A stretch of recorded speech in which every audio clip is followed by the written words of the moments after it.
So good morning and welcome to Breaking Dawn this morning. My name is Stefan Run. Of course, it's a very short week. We only have Tuesday, Wednesday, and Thursday this week. It being Tuesday, of course, Setwire will be on in the second hour. But before we get to that, we want to deal with the topic at hand, which is this nurses' potential protests and all the drama that took place with that over the weekend. For those of you who do not understand clearly what is going on, I will explain it to you and break it down, but more importantly, we'll get your thoughts on it. I just wanted to find out as we start the show. Director, when you lose your voice, it has somewhere just go to get it back? No? When you lose your voice, it have a place in Trinidad is go pay a piece of money and get it back? All right, that's all I want to know. And all I don't know about any place like that, right? All right, in case I lose my voice one day now, I wanted to know where to go. I realize real people who lost their voice over 10 years, they find it back now. You understand? So I don't know if it have a place there to go to now. You know? At the corner, I don't know. First and third or wherever, I don't know. In a convenience store? All right. Director say in a convenience store, he's finding it back. All right. I just asking, you know. I just find, you know, I mean, I see people quiet, and then boom. Just so. So I say, well, yeah, somewhere, let's go, and you lose your voice. But nevertheless. Anyway, we're going to get into it. We're going to take a look at that. Because I spoke to Edie Stewart when it was last week or week before. But I didn't have a clear understanding of what triggered this thing. And apparently this overtime fee is what triggered it, right? And this is a comedy. Because this whole thing erupted over the pool nurses' overtime fee. Right? Right. This is the clip here. Let me get things started one time now. Let me get it started. Run that CNC3 report for me. This report is courtesy CNC3 with the start of this protest action that apparently will take place this week or I don't know, sometime coming here. Yeah, run the report.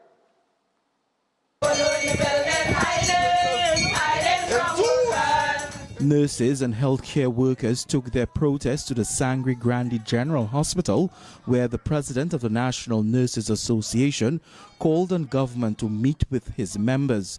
The association is frustrated by stalled negotiations, especially as members are still receiving 2013 salaries.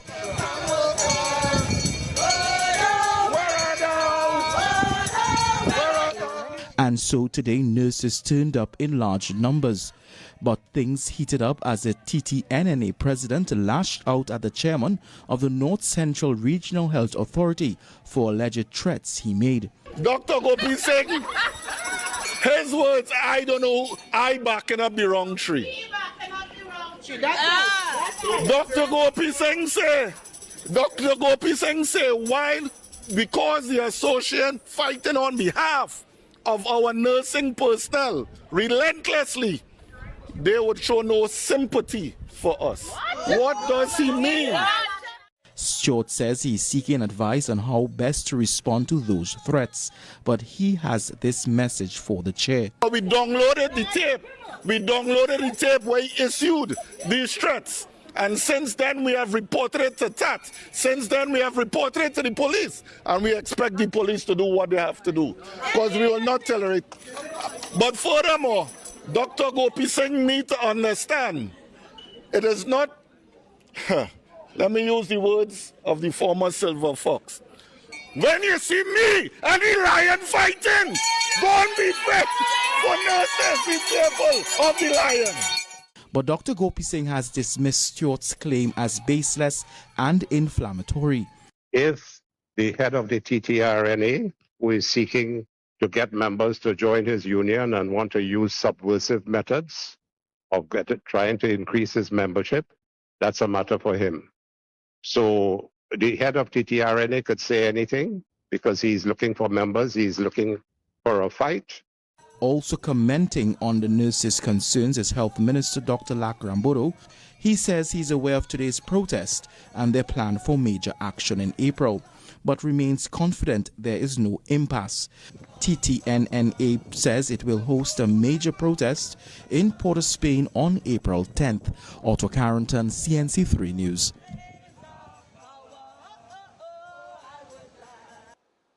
All right.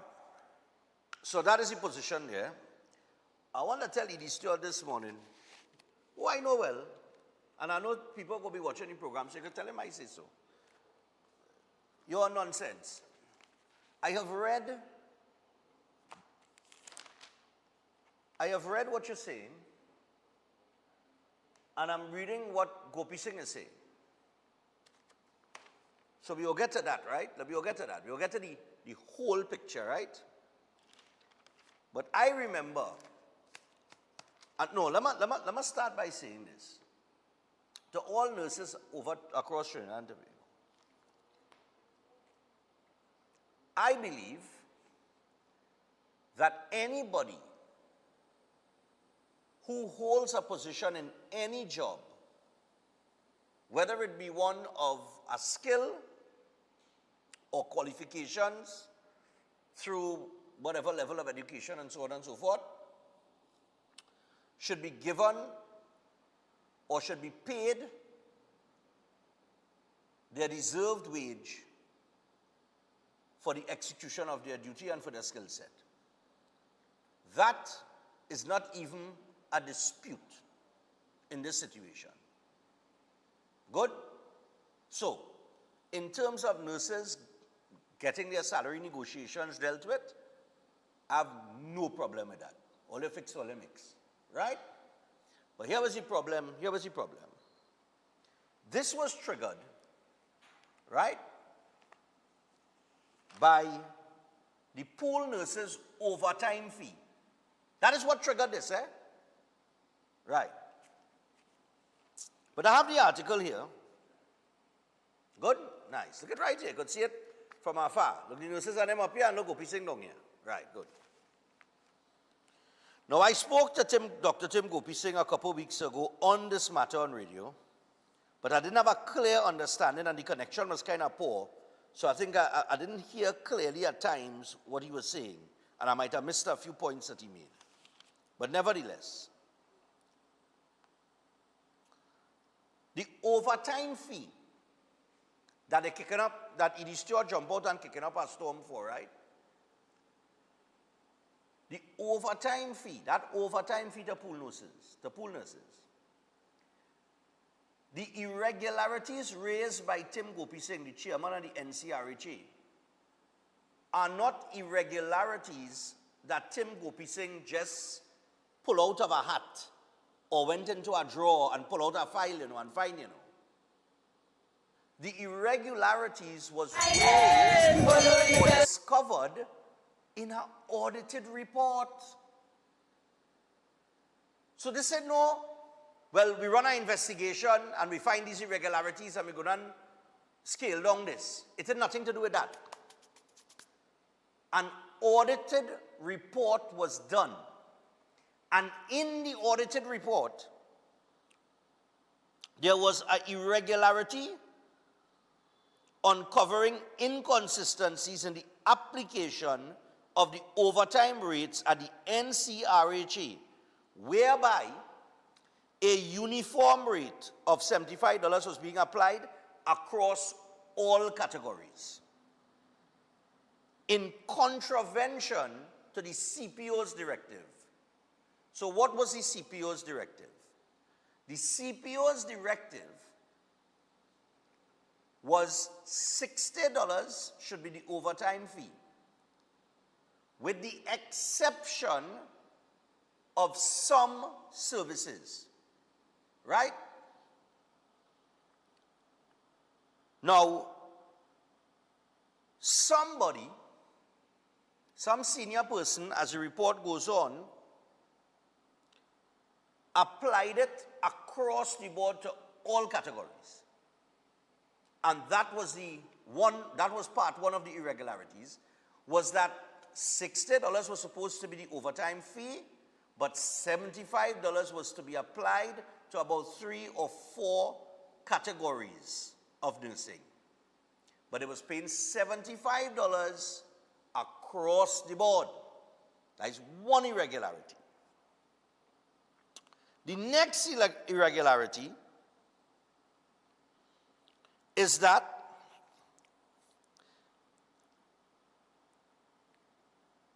they were seeing at least about 60 nurses working between 200 to 400 hours extra in full overtime. I want to repeat that. Some nurses were clocking 200 to 400 hours in overtime.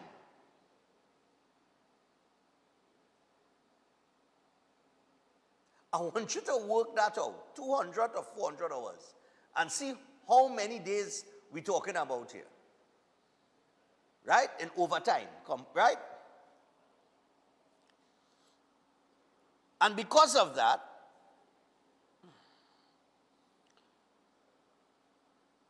it was costing $36 million a year in full nursing and $3 million a month in overtime. $3 million a month in overtime. Or $36 million in month, $36 million in overtime per year. Or 3 by 12, right? All right. Some nurses were taking home up to $80,000 in overtime.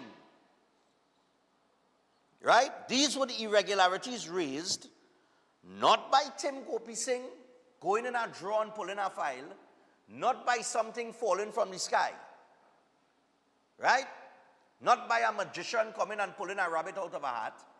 These were irregularities that were raised in an audited report. So, as the chairman now, Tim Gopi Singh is saying he has to act. So, he corrected the rate and applied what was supposed to be originally applied in 2023, which was $60 per hour overtime and $75 to these categories. So all he did was brought it to the correct thing. And there was a big release from the Nursing Association saying that the government cut the overtime. Good? To which he is saying, we're not cutting anything. You was never supposed to be getting this in the first place. Somebody signed off on it, and whoever signed off on it is being called to question now, because apparently, it's in the article here,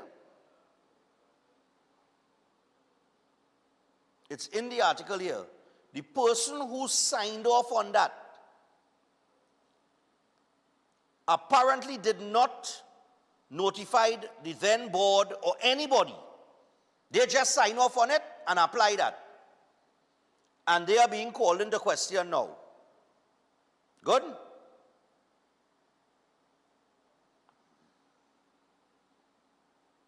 Right. It's somewhere in the article here where this senior person signed off on it, and that person has to be called into question too, the person who signed off on it. Because let me tell you something, I remember, and Gary Griffith put out a statement on it, as it relates to the TTPS and the police officers that was pulling overtime to the tune of tens of millions of dollars. And he went in and he took a look at it and he investigated and he said, but wait, all this unnecessary, which is really going on. Because as taxpayers, we are supposed to get value for money. Now, that doesn't go without saying that the healthcare system is in a total mess. And the healthcare system needs improvements. We know that across the board, right? One of the issues in the healthcare system, and I'll give Edie Stewart this, is that there is a shortage of nurses. And as he told me in an interview, our nurses are some of the lowest paid nurses on the planet. So what happens is, you have nurses that migrate and they go outside because they're getting a better wage outside. Now, that is what he says to me. Right? Now, when you apply, when they go outside there and they work for that higher rate and you apply all the taxes and so on and so forth that they have to pay, I don't know what that is boiled down to, but if you're going to migrate and become a nurse elsewhere, I would imagine it had to be more profitable than in Trinidad, right? But I want to remind Edie Stewart that while there's a shortage of nurses, and filling that shortage obviously would assist in bringing down the overtime payments, there was a nursing school, a teaching school. Was there not? And somebody decided to shut it down. I don't know if you could remember who shut it down. Right? The teaching hospital. Good? Just like how the hotel school was shut down, I remember that teaching hospital was shut down as well. Maybe you could remember who did that. Good? Nice. So we have gaps that need to be filled within the nursing sector so that we have more nurses, so less overtime to pay. But on the issue of the overtime, obviously, it seems to me, based on what I have read, somebody was running a racket. I don't know who might have been running that racket, but apparently it caused a storm, albeit in a teacup. But it caused a storm, an outrage, and reason to protest now. So I don't know who was running things and who was profiting.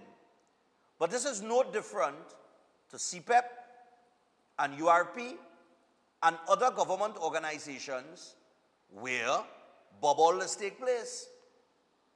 And everybody running a racket and everybody making an extra pound of flesh on the outside at the cost of the taxpayer, while some of these services remain poor and the taxpayers still ain't getting what they had to get.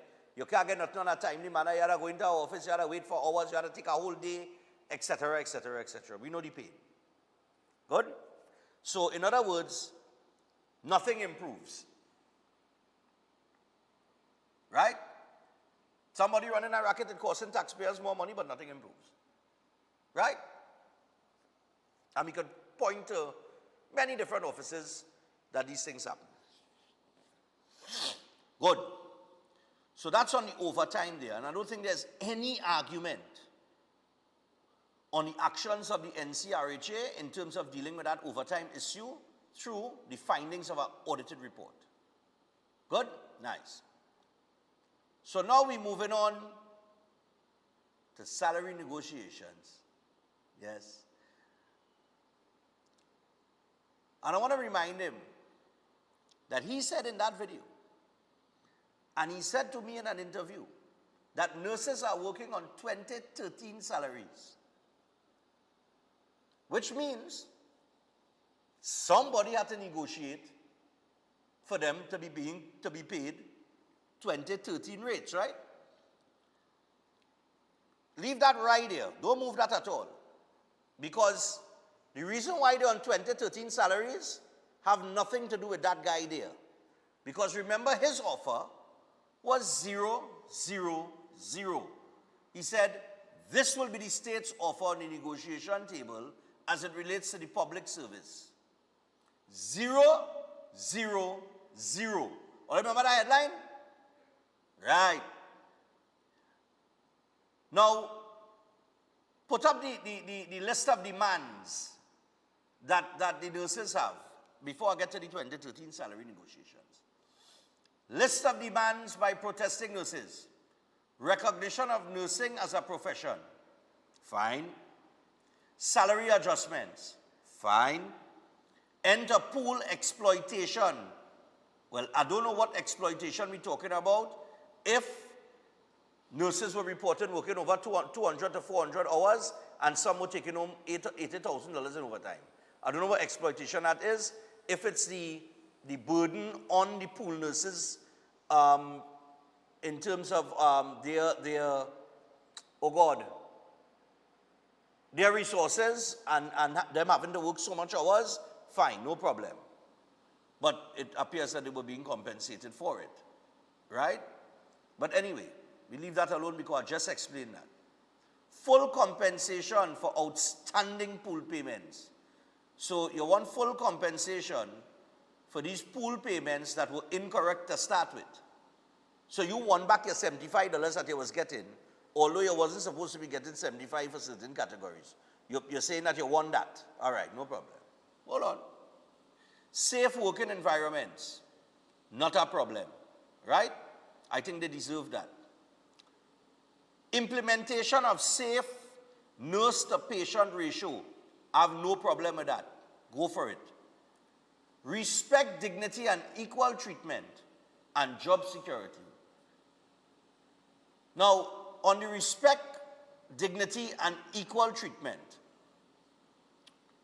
let me see my tin of biscuits there. Yeah. Right, nice man. Oh, remember that?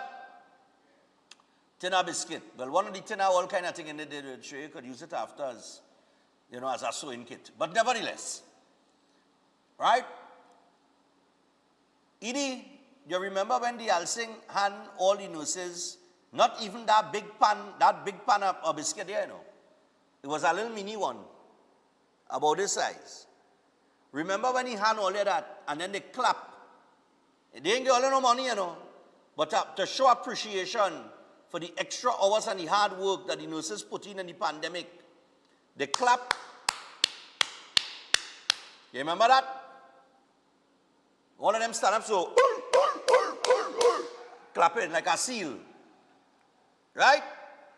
And that was the appreciation that you all got with a tin of biscuit. And all I'm saying is, I remember sitting here and saying, but how disrespectful is that? That these nurses and they are asked to work all this overtime and provide care during that pandemic, and they come and hand them a tin of biscuit. Yeah? So maybe that is the disrespect you're talking about, because a searching for the disrespect that has taken place over the last 6 to 7 months, over the last 2 weeks. Right? Because that to me was more disrespectful than anything else. Right? Take down my pan of biscuit now. So as I remind them about that, I'm saying, you want to protest? Protest. It is your right to protest. You live in a democracy. It is great that you have the opportunity now to come out and protest and demand your salary negotiations, right? Because for some reason or the other, you couldn't do it between 2015 and 2025. I don't know what was stopping you, right? But I can't remember all this theater, and I'll call it theater, that is taking place now, right? But yes, you do deserve. It is ridiculous that you all are working on 2013 salaries. But the reason why on 2013 salaries is not because of the last administration. It was the administration before that dealt with over 100 and something salary negotiations. And part of those salary negotiations was bringing your sector up to the current time, which was 2013. And then after they dealt with all those salary negotiations, the country bought into Emailgate, which was a big lie, voted them out. And then for 10 years, you got nothing. And when you got nothing, you said nothing, you did nothing, etc., etc. And that is why I asked this morning, is there a place in Trinidad and Tobago that you could go to, a lost and found place, so that when you lose your voice, you could go to that place and you could pay a piece of money. You could say, look, I lose my voice now, boy. And look, how much I get back? $100? $100 I get back? $1? How much I get back? $5? That's not, maybe it's 10. $10? How much I get back? 20? All right, that's not, I'll make $20 available. Is $20 I get back my voice? Does it have a place you just go? I know I ain't getting no breakfast this morning, I know I come that money already. But it doesn't have a place in its goal. Because there have been a lot of silence. And now all of a sudden we have an explosion of noise. But it seems that there is an opportunity to avoid all of this noise. And what would be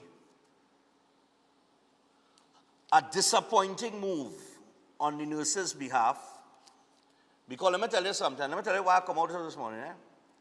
I take care of my father for 9 years. I'm not a nurse. But I take care of my father for 9 years. And there is not a day that I could imagine my father can't get up or he can't do something and he needs something and I'm not there to get it for him.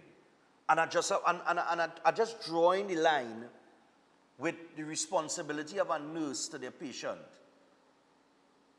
When you try to hold the entire health system ransom,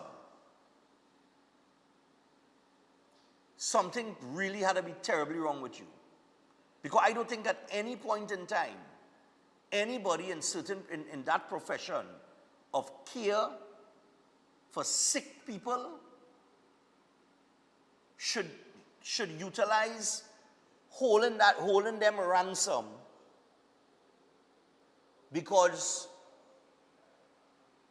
you want your salary negotiations dealt with or you want this list of demands met. Because that's where you're moving like, you know. You saying, we go and shut down the healthcare system. And there's a list of demands. But this morning in the paper, put up the Talk to Us headline there. Talk to Us. In the paper this morning, on the front page, I saw a headline, and hopefully good sense will prevail on both sides, regardless of who is right, who is wrong, who is kinda wrong, or who is in between, or who misunderstand who. Nurses Union opens door for discussions with the government to end the sick out. Patients complain of long wait for care. And that's where I have the problem, because when people go into the hospital and they're sick, and they can't get our care, and somebody dead,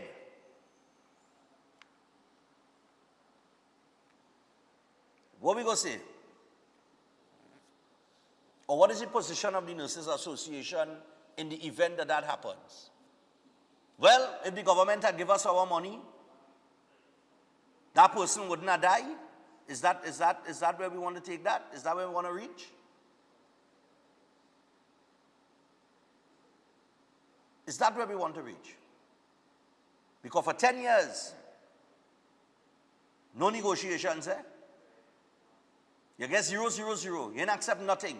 That's why you're still on 2013 salaries. So negotiations are still ongoing with the CPO. I do not know why you all can't come to some conclusion or some agreement, but that would be where those conversations we are not privy to here, because we haven't heard anything about those conversations between the association head or the CPO and where the current wage negotiation status is. We haven't heard any of that. Right? But we'll take the break. And when we come back from the break, we're going to open the phone lines. We'll get your calls and your thoughts, because we have set in the second hour. And there's a lot that happened over the weekend as well. We'll try to squeeze in some other things, including what took place in Tobago, where Farley Augustine described he described it as borderline terrorism. Farley condemns attack on water infrastructure that left 17 areas without water during peak season, and police have launched a probe as recovery efforts ramp up. All right? So somebody went and tampered with one of these, with water infrastructure in Tobago, and create a whole ball of confusion where as it relates to that. So that is another piece of madness over the weekend. But stay tuned, we're going to be back after the break.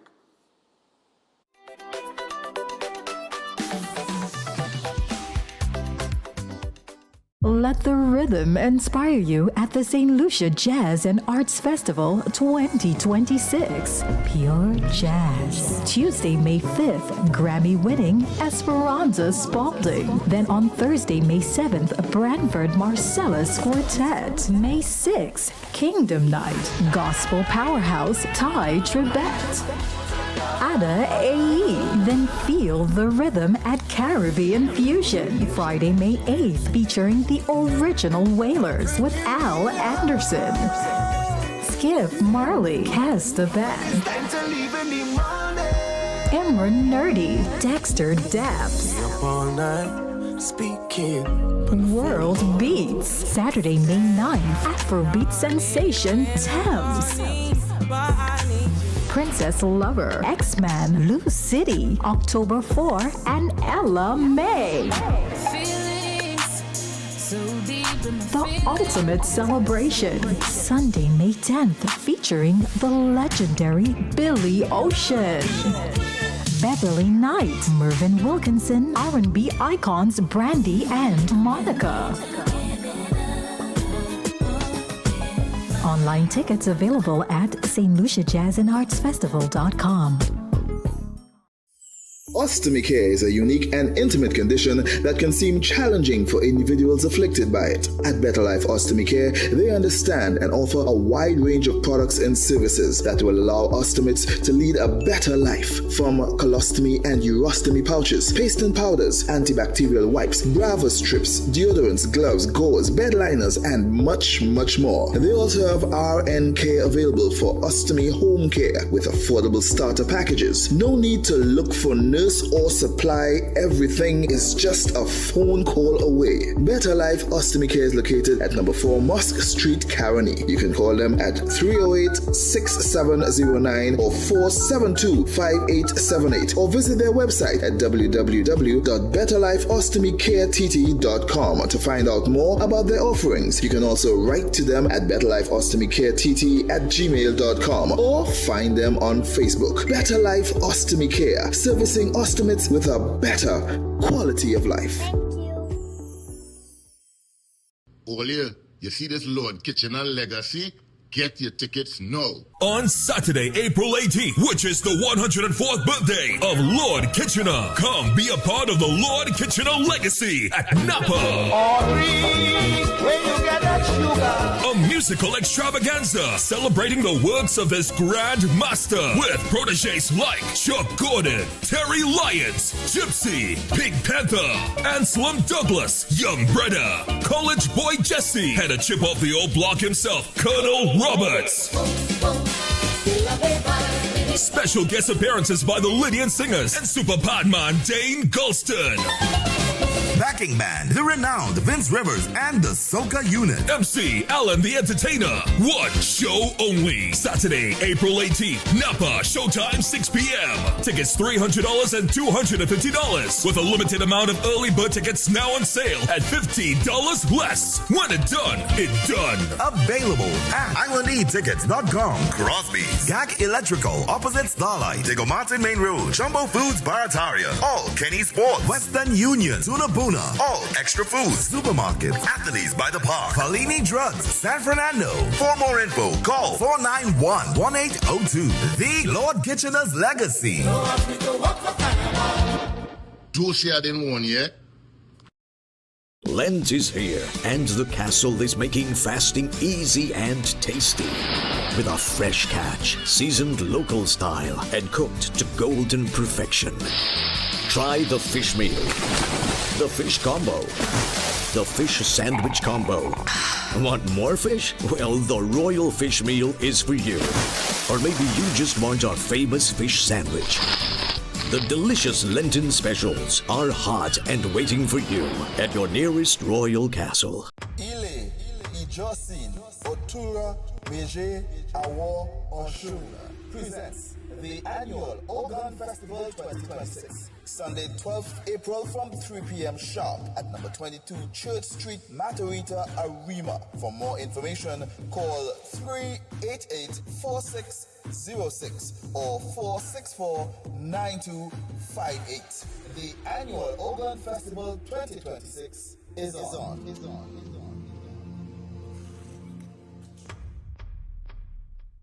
Air conditioning problems? Then look no further. A&K Air Conditioning Supplies offers you an easy solution for all your automotive, commercial, and domestic air conditioning needs. With 2 convenient locations to serve you, A&K Air Conditioning Supplies offers you an extensive range of parts and services, including pressure test kits, refrigerators parts, front and rear evaporators for maxi taxis. They also cater for both foreign and local automobile models like Kia, Hyundai, Honda, Nissan, and more. So pay them a visit today at either of their 2 locations. Number 36 Alfonso Street, Sangre Grande. Phone 784-2707 or 386-5700. And number 133 Corner Roland Street and Bonaventure Main Road, Gasparillo. Phone 312-2245 or 782-9720. Astrologer Mohit Ji is known for providing insightful astrology guidance for complex life situations, dealing with love confusion, delayed marriage, partner distancing, or serious relationship breakdowns. His approach focuses on understanding the root cause and guiding you toward the right path. If financial instability or business setbacks are affecting you, his spiritual remedies may support positive change. With psychic reading, horoscope analysis, and palm insights, he offers practical clarity. His services also include protection from negative energies and removal of bad luck. Call at +1 868 334 2796. Welcome to Car City Trading, your #1 supply of brand new Korean auto parts. Come on down to lot number 78, Bamboo Settlement number 2, Valsain, between the hours of 8 a.m. and 5 p.m. Monday to Friday and 8 a.m. to 2 p.m. on Saturday to get your Hyundai and Kia vehicular needs. Car City Trading has everything your vehicle needs, from a brand new head and blocks to engine parts, transmissions, suspension parts, body parts, electrical parts, braking system, AC system, even the smallest sensor, and much more. WhatsApp us today at 704-2246 or call us at 645-2603 and let us be your car parts solution. Be sure to find us on Facebook, Instagram, and TikTok, and look out for our monthly deals and promotions. Car City Trading, quality products at unbeatable prices. At Adams Optical, we care for your vision with everything from stylish frames, contact lenses, and sunglasses, starting at just $595, to advanced eye care services. We also diagnose and manage conditions like glaucoma and cataracts with our in-house ophthalmologist. Additional services include OCT, VFT, and cataract surgeries. Visit us at San Fernando, Chaguanas, or Rio Claro. You will not deny that this is the maddest place on earth, and we go shout from the top of the mountain. This is the greatest place, our great escape, my favorite space, the maddest place on earth. Would you believe me when I tell you? Better you come and take a sample. A little bit is still a lot to handle, but you can find no other example. We really have a different kind of style. The elders did you to me as a child, and this is how we know that we are alive. Fancy people never need to want to start a vibe. It's fancy time, June and July. You need to fly down to the maddest place on earth. Can't tell no lie.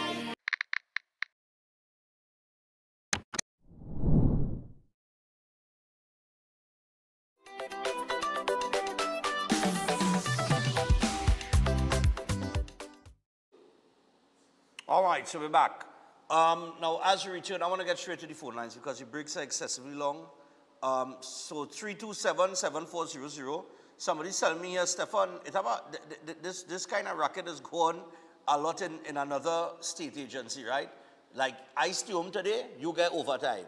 You stay home tomorrow, I get overtime.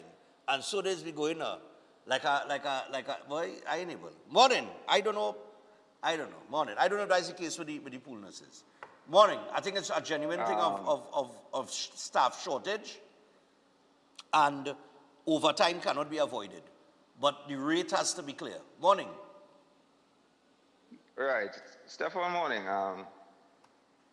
Some of the things mentioned there, I think it's kind of very difficult to believe, because you're saying, or the minister, not you, that 80,000 a month a nurse is making.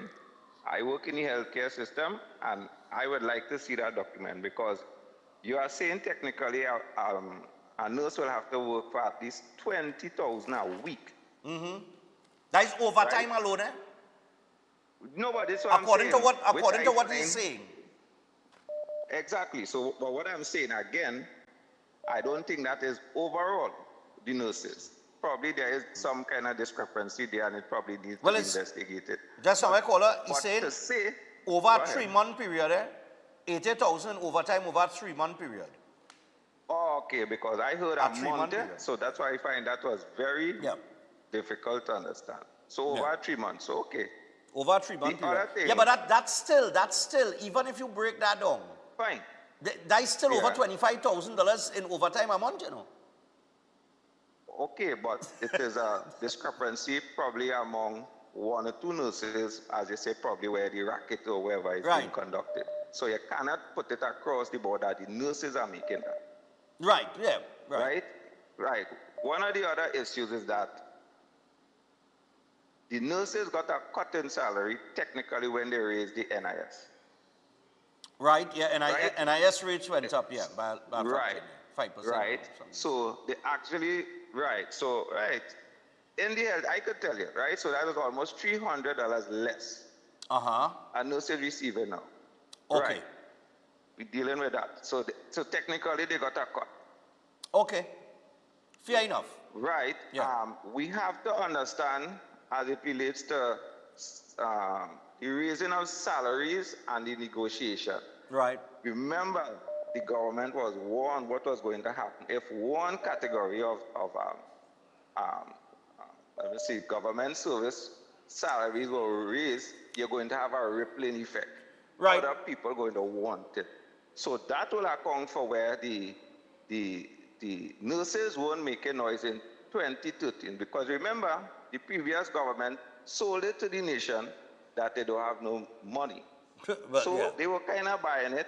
Yeah, they were kind of buying it, so everybody was holding their head. That is why people did accept like 5%. But when the government came in and introduced 10% to some category of staff, it's going to have a rippling effect. We could say PSA. We could say PSA because that is well in the public space. The PSA get it 10%. Yeah. Well, right. Because remember, look, police want more now. So it's going to happen. It's the rippling effect. Right. You understand? And again, for a category of staff who is actually taking home less now, they got at least $300 less. But let me ask you something. What is the as somebody, you said in the healthcare system, right? Yeah. All right. Do you know the current status of those negotiations? No. That's an interesting thing. Right. All right. I could message ED on that, and I'll find out from him what is the status of those negotiations, because we're in 2026. All it can be working on 2013 salary. I agree with that.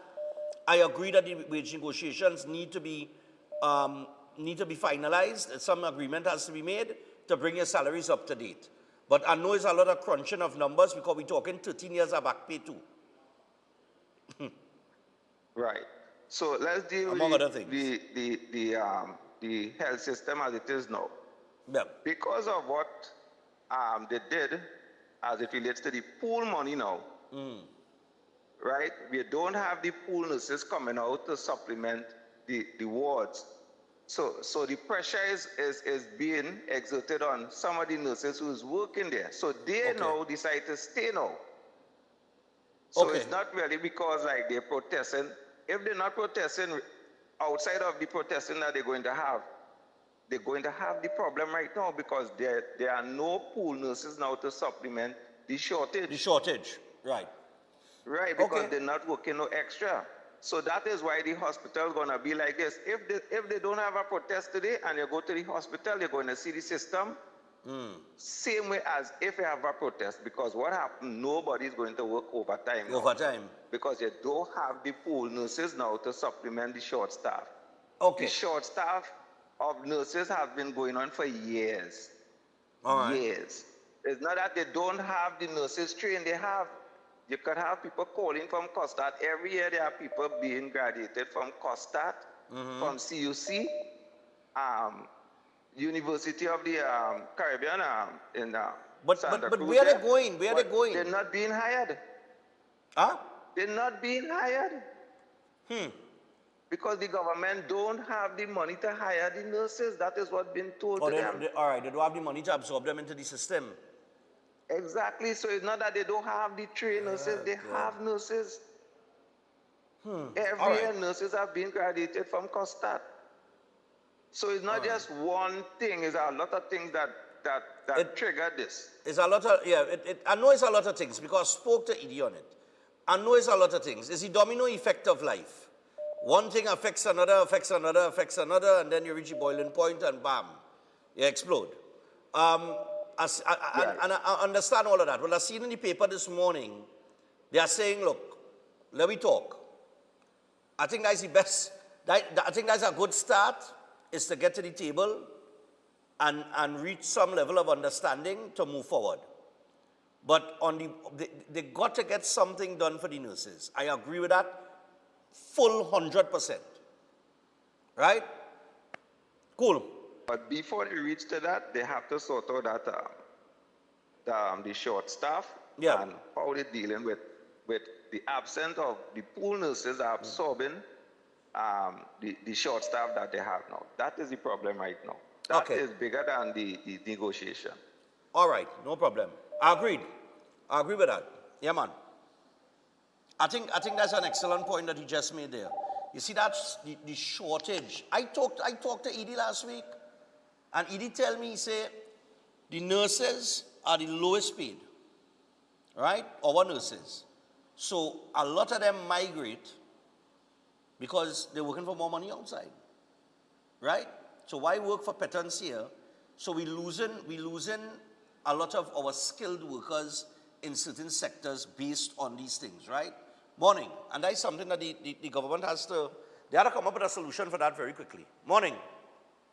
Yes, Stefan, morning. I definitely think there was about 20 billion short in the budget. Go ahead.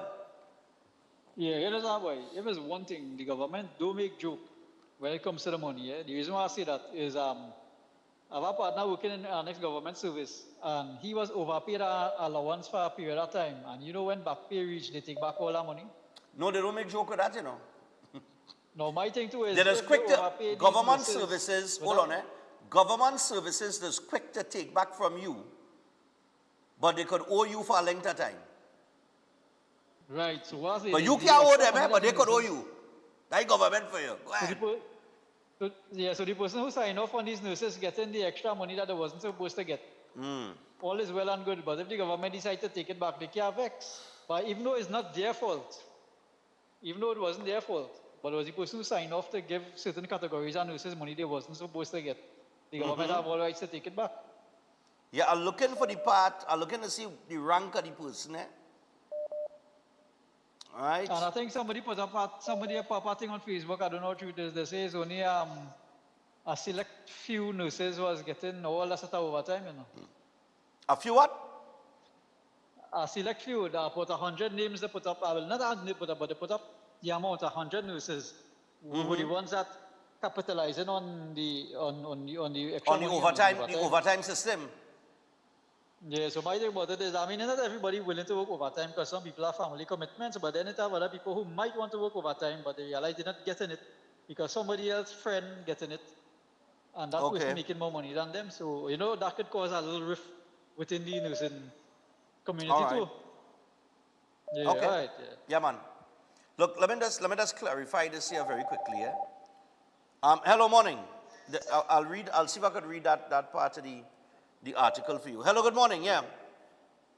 Morning. There's a process for negotiating salaries and all the things that they're speaking about all the way up to the industrial court. Anybody holding from essential services, holding the nation to ransom, and if people were to die, that is premeditated murder. So all the issues that we're speaking about going through the years, because it's a government service, politics is in play. The process has to be remedied by simply privatizing the healthcare services and having health insurance to ensure that everybody is entitled or gets proper healthcare. And until we don't do that, nothing will change, because you're making demands to remove the chairman, and that is part of your negotiations. Then you want to remove the prime minister. So this is politics playing itself. Right. So you need to follow the process. If you are essential services, then do your job and go outside. In America and Canada, they would have been fired already. Edie Stewart would have already been behind bars for instigating that. So there are systems, and we are looking at it from a practical point of view, not at the little issues here and there and back and forth. We are looking at how do we fix things and make it good going forward for any government or anybody in the system, because healthcare is essential, but it is not totally the responsibility of the government in terms of providing the facilities. The actual work that has to be done by the management, and to deal with that. We'll talk about that later on. Have a good day. All right, no problem. Let me read this part for you. I now realize why I couldn't find it on page 3, because it's a continuation of the article on page 8, but I know it was there. So several North Central Regional Health Authority senior managers have been served with formal warning letters calling on them to explain why the overtime system was allowed to be abused for years. The Sunday Express has seen one of the letters issued on March 24, 2026, titled Formal Warning, Professional Negligence and Failure to Executive Reporting Obligations. The letter stated that the authority conducted a review into matters surrounding the implementation and continuation of an executive decision taken by a former senior manager to increase the hourly rate payable to pool nurses from $60 to $75. It noted the decision was intended to be temporary, introduced as an incentive to nursing personnel during the COVID-19 pandemic, which ended in 2022. According to the letter, the senior manager failed to inform the newly installed board of directors, the chief executive officer, so it's this current board that they failed to inform, not the past board, right? That was my error. To inform the newly installed board of directors, the chief executive officer, or the chairman of this significant financial discrepancy for corrective action, despite the clear financial and governance implications. The correspondence outlined the fiduciary responsibility of the senior officer to safeguard the authority from financial exposure. All right? Oh God, I missed that one. Hello, morning. Yeah, morning, go ahead. Morning, Stefan. Yes, sir. Morning. Well, yeah. What the position which is now, I come like the joke that we was before. Which part we was, which part we is, and where we will be. You understand? But this sounding like a joke. This is seriousness. This is sickness and death. And now you're coming and doing that after 16 years. You ain't say nothing. This is definitely serious politics playing with sickness and death. And I think those who is fully responsible for that, they should take them to ransom also too. Have a nice day. All right. What time do you have? 6:55? All right, I've got to go to a break in 3 minutes. Hello, good morning. Hello, Stefan. Morning, my dear. Go ahead. The first call, I am happy that someone from the industry was able to come and explain their position. Yeah. Albeit it might be a little bit biased, right? But they did not have a deficit or a shortage of nurses for how many years? How many years? And they never protested? No, hold on, Hold on. The shortage of nursing issue, I have heard Edie Stewart mention that in the past. I have heard him mention that in the past. I can't say that he didn't mention the shortage of nurses, I have heard him mention that, but not in terms of exploding to action like this with protests and things. Well, exactly. That's my point. Mm. And see, the list that they have put out there.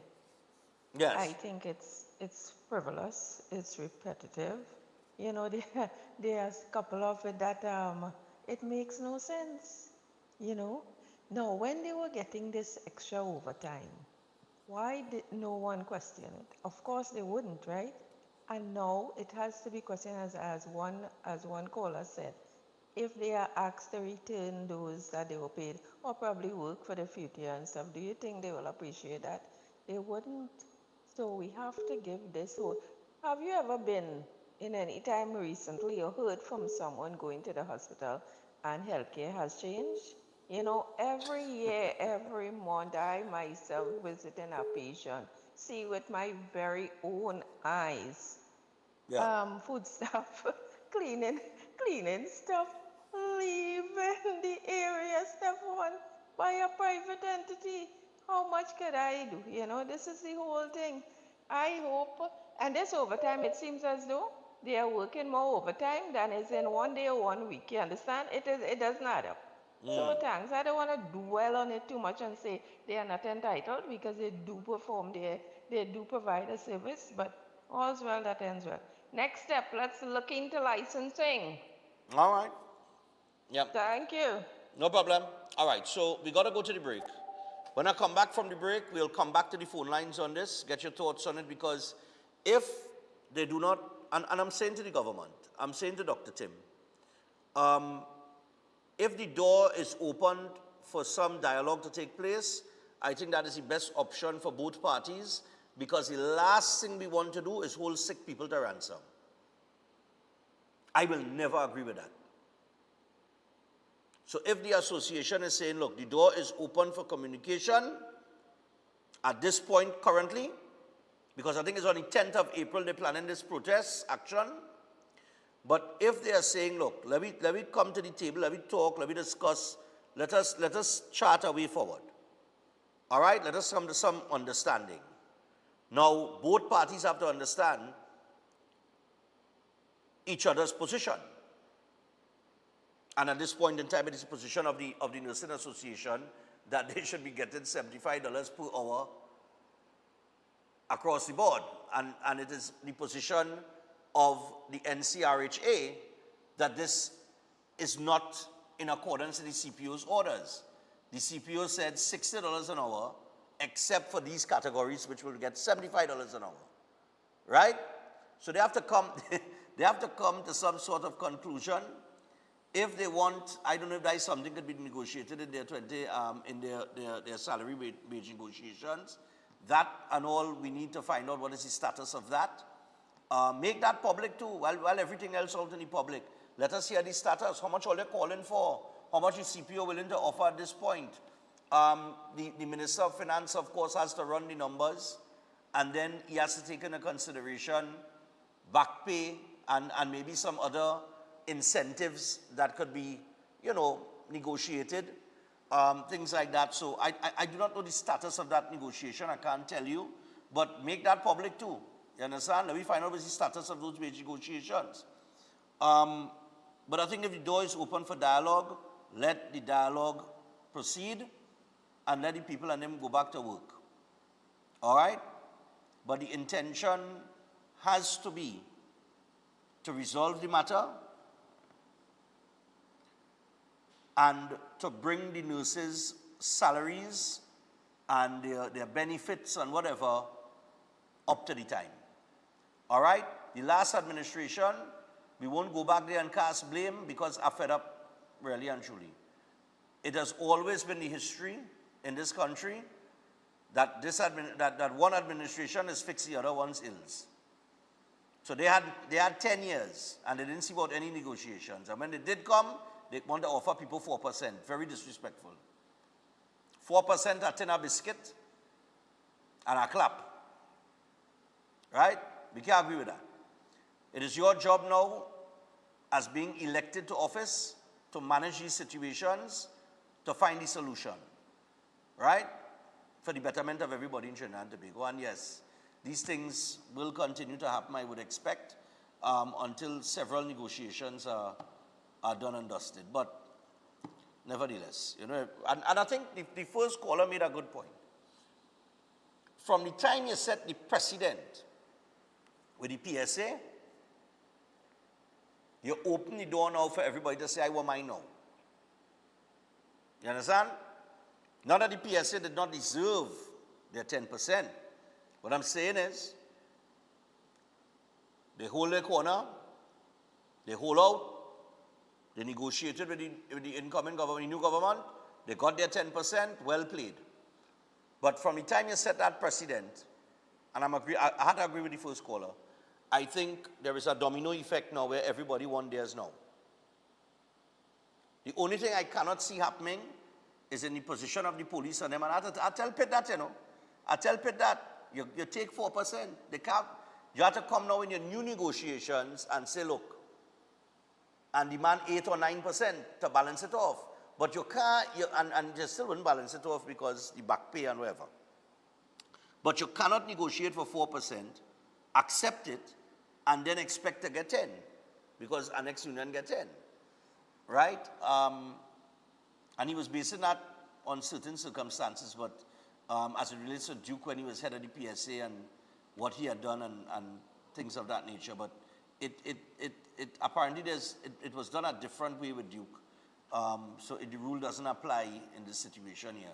So you had to come up with your new negotiation for the new period and put whatever percentage on the table and try to balance that off.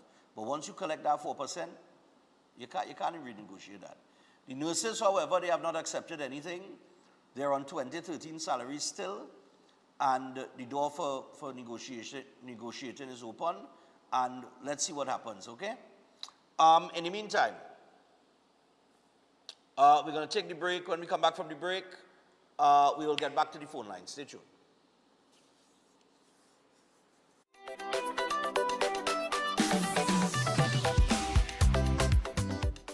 Astrologer Mohit Ji is known for providing insightful astrology guidance for complex life situations, dealing with love confusion, delayed marriage, partner distancing, or serious relationship breakdowns. His approach focuses on understanding the root cause and guiding you toward the right path. If financial instability or business setbacks are affecting you, his spiritual remedies may support positive change. With psychic reading, horoscope analysis, and palm insights, he offers practical clarity. His services also include protection from negative energies and removal of bad luck. Call at +1 868 334 2796. This year, we gather again for Jazz in Red. One stage, one unforgettable night on April 5th at the Cipriani College in Valsaine, featuring sax appeal from Detroit, international jazz vocalist Ashley Pizzotti, Junae, Devon Stewart, Natasha Joseph, Johan Chakari, Dane Galston, Chrison Joseph, the I Am Jazz Orchestra, and the powerful sound of Freetown Collective. Because at the I Am Jazz Festival, music is not just entertainment. It is our love language. It's a love affair.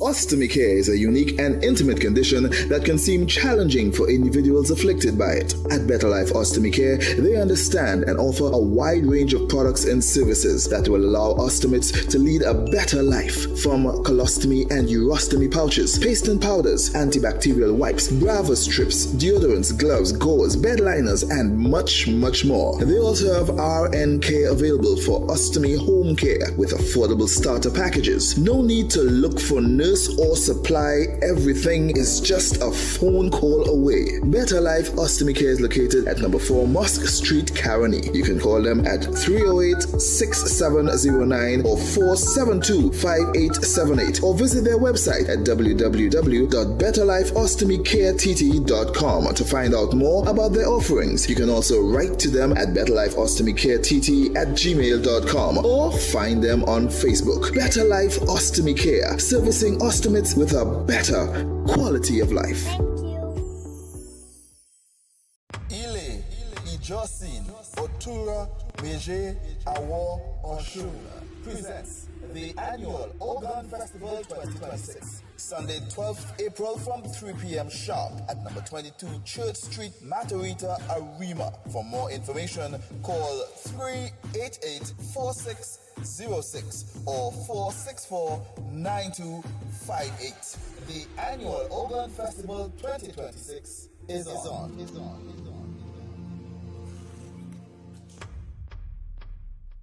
Are you living with pre-diabetes or type 2 diabetes? Manage it with the unique Jameson 100% complete multivitamin with 400 micrograms of chromium to lower blood glucose, lutein for your eyes, B vitamins for energy, vitamin C and lycopene for antioxidant support. Take a step towards a healthier tomorrow and make the proactive switch to Jameson today. Welcome to Caribbean Tourist Villa, your home away from home in the heart of Port of Spain. With over 25 years of trusted hospitality, Caribbean Tourist Villa has been a reliable choice for both business professionals and vacationers. Our guest rooms are thoughtfully equipped with all the essentials for a relaxing and productive stay, and our tranquil pool area is perfect for relaxation after a busy day. We've created the ideal space for you to relax, recharge, and enjoy. Give us a call to book your stay today. If you want to be a better chef at home or advance your professional career, Chef Shiraz Culinary Academy is the best place to be.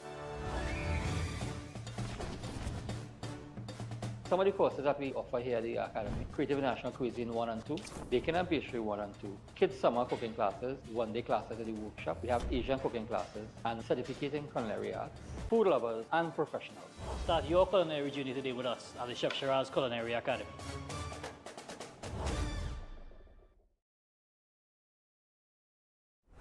Why just manage disease when you can reverse it?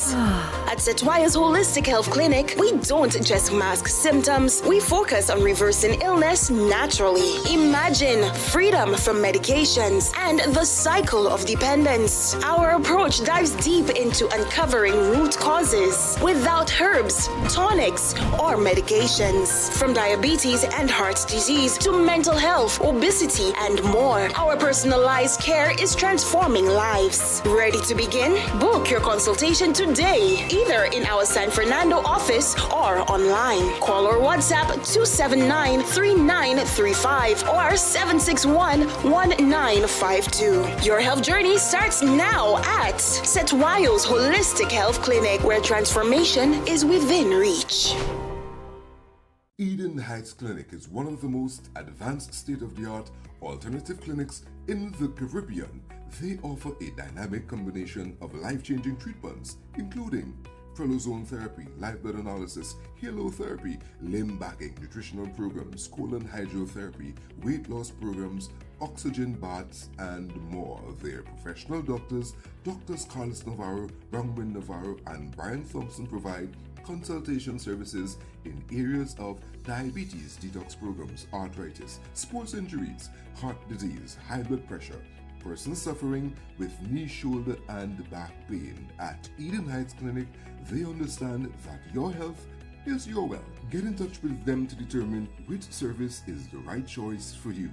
Visit them at any one of their 3 locations: at 13 Montague Avenue, Twin City, at 41 Ramsaran Street, Shoguanas, or give them a call at 640-8985 or 613-7571, or send them a WhatsApp to 493-9196. Eden Heights Clinic is your right choice. At Adams Optical, we care for your vision with everything from stylish frames, contact lenses, and sunglasses, starting at just $595, to advanced eye care services. We also diagnose and manage conditions like glaucoma and cataracts with our in-house ophthalmologist. Additional services include OCT, VFT, and cataract surgeries. Visit us at San Fernando, Chaguanas, or Rio Claro. Concerned about the safety and security of your property? Then look no further. At Electromatic Gate Systems, they specialize in fabrication of gates, fencing, and much more. They also provide remote control access for sliding and swing gates and garage doors for residential, commercial, and industrial use. Have a design in mind? They can fabricate and motorize it into reality. Why choose them? They supply Italian-made motors backed by 10 years warranty, and you can ask about their lifetime warranty packages. Electromatic Gate Systems remains the sole authorized distributor for ProfoundNet throughout the Caribbean. Don't compromise your security. Contact them today at 333-GATE. That is 333-4283. Find them on Google, Facebook, Instagram, and TikTok, or visit their website at www.electromaticgates.com. Their team is standing by to assist.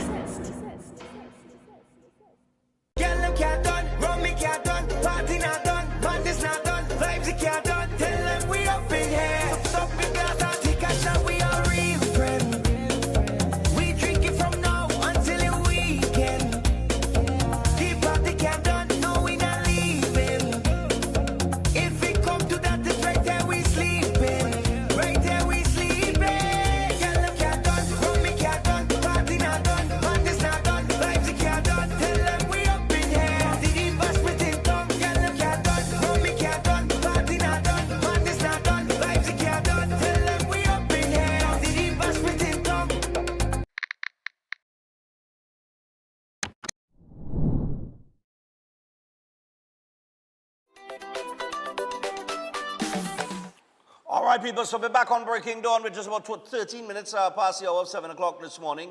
It is Tuesday morning. We're in a short week, Tuesday, Wednesday, and Thursday. I want to remind you guys, just to remember, Run, Stefan, Run.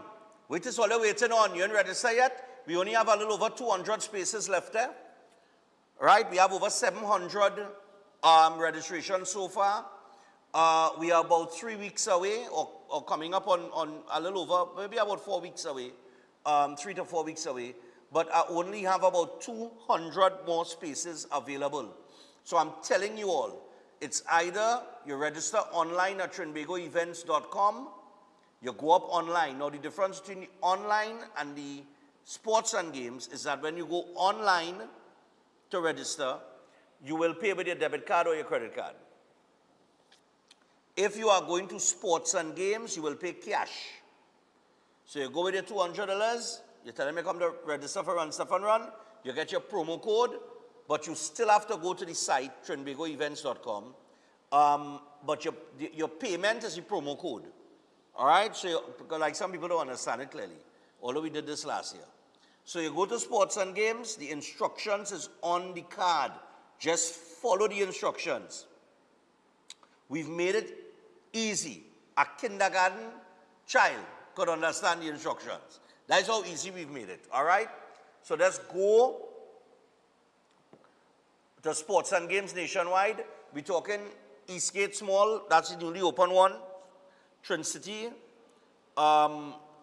Eastgate, Trin City, Grand Bazaar, Tunapuna, Price Plaza, Gulf City, and West Mall and Long Circular Mall, right? They all have the promo codes. We only have a little over 200 spots left. I am only taking 1,000 people. I don't bong for 1,500 and 2,000 and 3,000 like some of these other 5Ks. I don't bong for that. My thing has always been my audience and us coming together and supporting our cause. The Autistic Society of Trinidad and Tobago and Children Living with Autism is the cause for this year. Again, I decided to do a repeat because April is the month of autism, okay?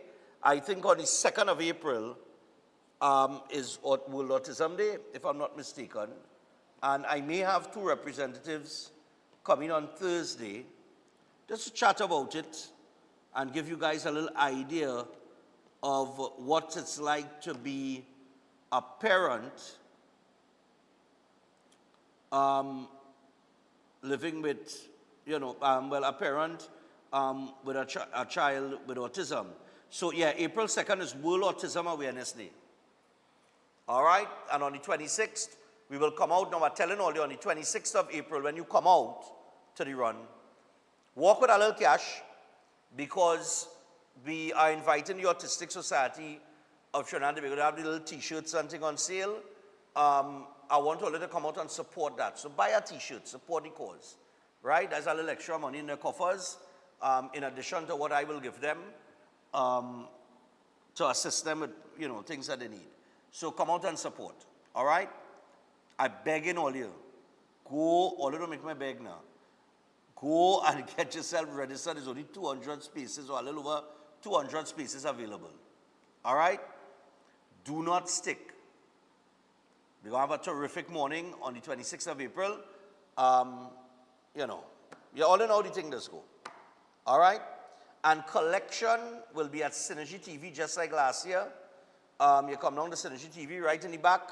You walk to the back, you give your name, you get your stuff, and we see you on the Sunday. So we're trying to get, once I get the 200 and something spots registered, after that, we may do I would love to do the distribution the week before the weekend of the run.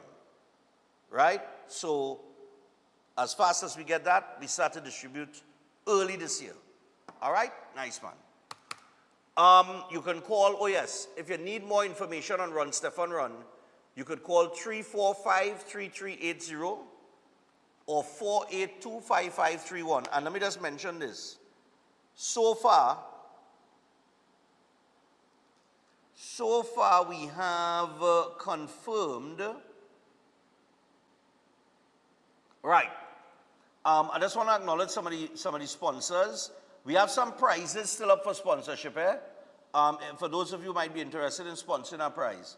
But right now, Massey Distribution and Ocean Spray, I want to thank them for coming on board. Universal Foods, Sunshine Snacks, Guiltless Gourmet, Aventa Limited, who has always supported us, Kiss Baking, Himalaya, SM Jalil, CEJ, Acado, Regal Products, Sasha Cosmetics, Indus, which is Joy Products.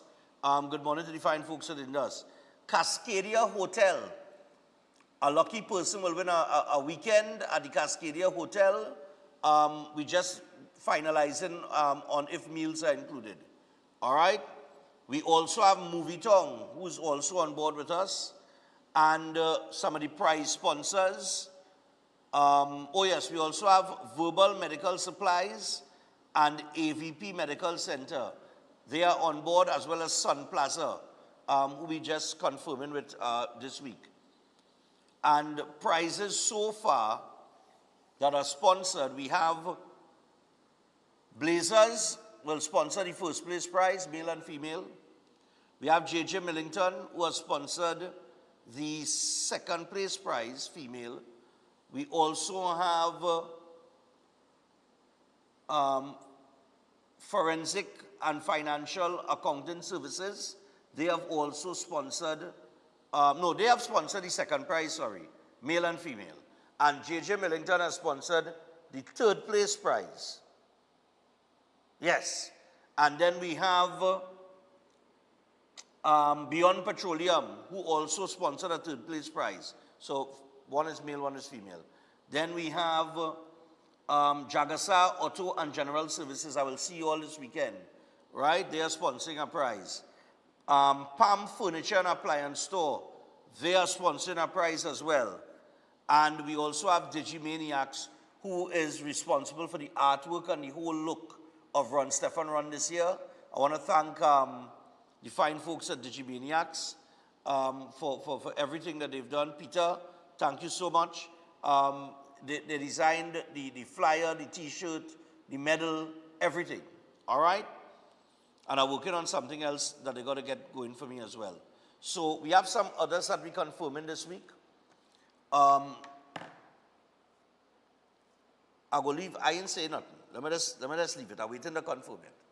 We have some people interested in some very, very nice things that will, that those lucky persons, if they win it, they will enjoy. All right? That's all I'll say for now. But I'm working on some other things.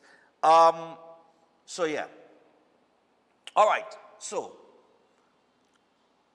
and then, of course, Synergy TV. That goes without saying. But others, All right. let's get back to the phone line. So in the first hour, we were talking about the nurses. We were talking about the situation. It's up for discussion. The door is open for talks to take place according to what the association is saying this morning. So let us see if the government now will come to the table and have a discussion with them. Hello, good morning. Hi, Steph. Good morning. Morning, my dear. Go ahead. Steph, you know, as somebody who is a member of a union and a public servant myself, sometimes I often wonder, how is it when there's a PNM government in office, so many different organizations doesn't have the same amount of venom they have as opposed if it's a different party, whether it be UNC, the partnership, NAR, because from time immemorial, when you look back at the citizens of this country, you just see a difference. Yeah. Right? And that is fact. That is facts. Now, I understand the pain and the struggle because the cost of living is going up and salaries have not gone up, right? So it is hard. But at the end of the day, I think you have to prioritize, right? Because yes, you want more money, but if at the expense of people's lives, would you feel comfortable? Would your conscience really be comfortable? You understand what I mean, Stefan? So I think just how they have things in place where police and certain protective services are not allowed to protest, I think that should be put in place for healthcare workers on a certain level, right? If the workers on the lower rung, maybe the wards mates or whoever want to protest, fine. But if you are a nurse directly in charge of care and that kind of thing, I think that should not be allowed, right? Okay. I'm not against they getting their money, understand what I'm saying? I'm not against it at all, right? But I just believe that we need to prioritize and stop putting the cart in front of the horse all the time. All right. Right? Yeah, no problem. If I could just say one thing very quickly. Sure. Minister Saddam Hussein, I think you need to look into your accounts department because somebody is trying to make the government look bad. For the last 5 months, staff have been getting salaries late and there is no reason for the discrepancy other than for people to go to social media to make the government look bad. That's the only thing it could be, Steph. Thank you. All right, no problem. Well, on that score, I can tell you that I know of a few ministries that mischief is taking place. Hello, good morning. Hello, good morning, Stefan. Yeah, what's up? Stefan, years ago, I used to work in the steel mill in Point Lisas, right? But work did slow down. So here with the company tell we getting we normal hours, but we're doing a little housekeeping, Stefan. We might sweep our room today, we go paint our little room tomorrow, we go clean up the place, housekeeping now. But we getting with basic hours, no overtime. You know what the union come and tell me, Stefan? Stick to your job description. You know what happened today, Stefan? Everybody was retrenched in Point Lisas Day in ArcelorMittal. Them union and them, I telling you, believe me, you see them union by me, I don't even want to hear nothing but union again. Look on and listening. All right, yeah. That would be the position of a few people, well, I would imagine, where unions are concerned. Unions do flip-flop, Morning. And most of them are politically aligned. Morning, yeah, go ahead. Yeah.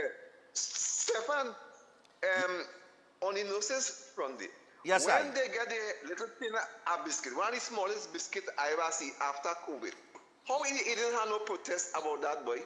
Stefan? I mentioned it this morning, I don't know. There didn't seem to be no uproar as it relates to that, but nevertheless, we hear. And the other thing, right, do you remember when he started saying if they open the Cuba hospital, he will go and sit down in front of the hospital, boy?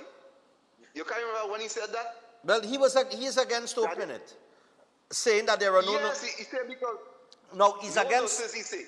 He's against opening it because he said there are no nurses to man it. No nurses. Yeah. You understand what I think? So this is something that he riling up on that boy. Them have no problem because if them was getting that kind of money Why you was getting that kind of money and you can't have no savings from that money now that you go protest now for the very money that you was getting so much all the time, Stefan? Eh? Well, they're talking about what, the overtime money? Yeah, the overtime money. Okay. That's what I say. If you was getting so much money and they now say, well, they go regularize it then. How you go want to protest and you was getting so much money, you have no savings from that money, boy? Huh? Good point. Stefan, something wrong Can't now. do that with you. Something wrong. Yeah. Just before I go, let me tell you this. I was studying why chef couldn't talk, eh? I'm going back to that quick and I'll tell you. You know why? Because the SOE boy suspend his rights to talk, boy. That's why the lady said that. I can understand. Alright, man, no problem. Oh, God, hey. Hello, good morning. Morning. Good morning. Yeah, what's Somebody up? asked a question. They don't understand why people don't protest when the PNM in government. It was something to that effect. Well, one of the callers You was really saying think- that, it seems like when PNM in power, a lot of unions don't have the venom that they have when UNC is in power as it relates to, Right, I understand that. these type of I actions. understand that. But you really think any one of those union leaders or anybody going to protest when Dr. Rowley was in power? You really think so? They had, according to the man, the smallest tin of biscuit I have ever seen in my life. I didn't even know they made them in that size. And nobody said a word. Not one word. They can't protest when Dr. Rowley was in power. They can't make a mistake and come out and protest. You crazy? Not them. And when I realized, I didn't know that unions was politically, they were that way inclined. Was until I saw Jennifer Badis when she was a union leader, when she led a march and everybody's following her. And I said, but what madness I seen here, all these nurses, so what happened to the people in the hospitals? They really need to do something about that because people in the hospital on drips. You're not going to go to a public health institution unless you really need to be there. So they really should do something about nurses protesting and leaving people, at the women fancy to fight upon their own, so to speak. Something has to be done. Okay, All right. goodbye. No problem. Thanks a lot. I will take one more on this nurses issue, and then I'll get to that accident on the highway. Morning. Good morning, Stefan. How you going? Wait now. I'm okay, thanks. We had confirmed anything for the run? No, we didn't, Oh, okay. No, because no call on the we sponsors didn't. now, but now saying, I wonder if I leave out Stinker, but I wonder if you had any contact. But anyhow, go ahead. Nah, because I well swamped. That is why. All right. Yeah. Well, I know you in I this just want sector. to say- I know you in this sector, so go ahead. Yeah. I just want to say who feels it knows it, Stefan. Everybody could call and say and have their opinion and say. I heard one of the gentlemen say,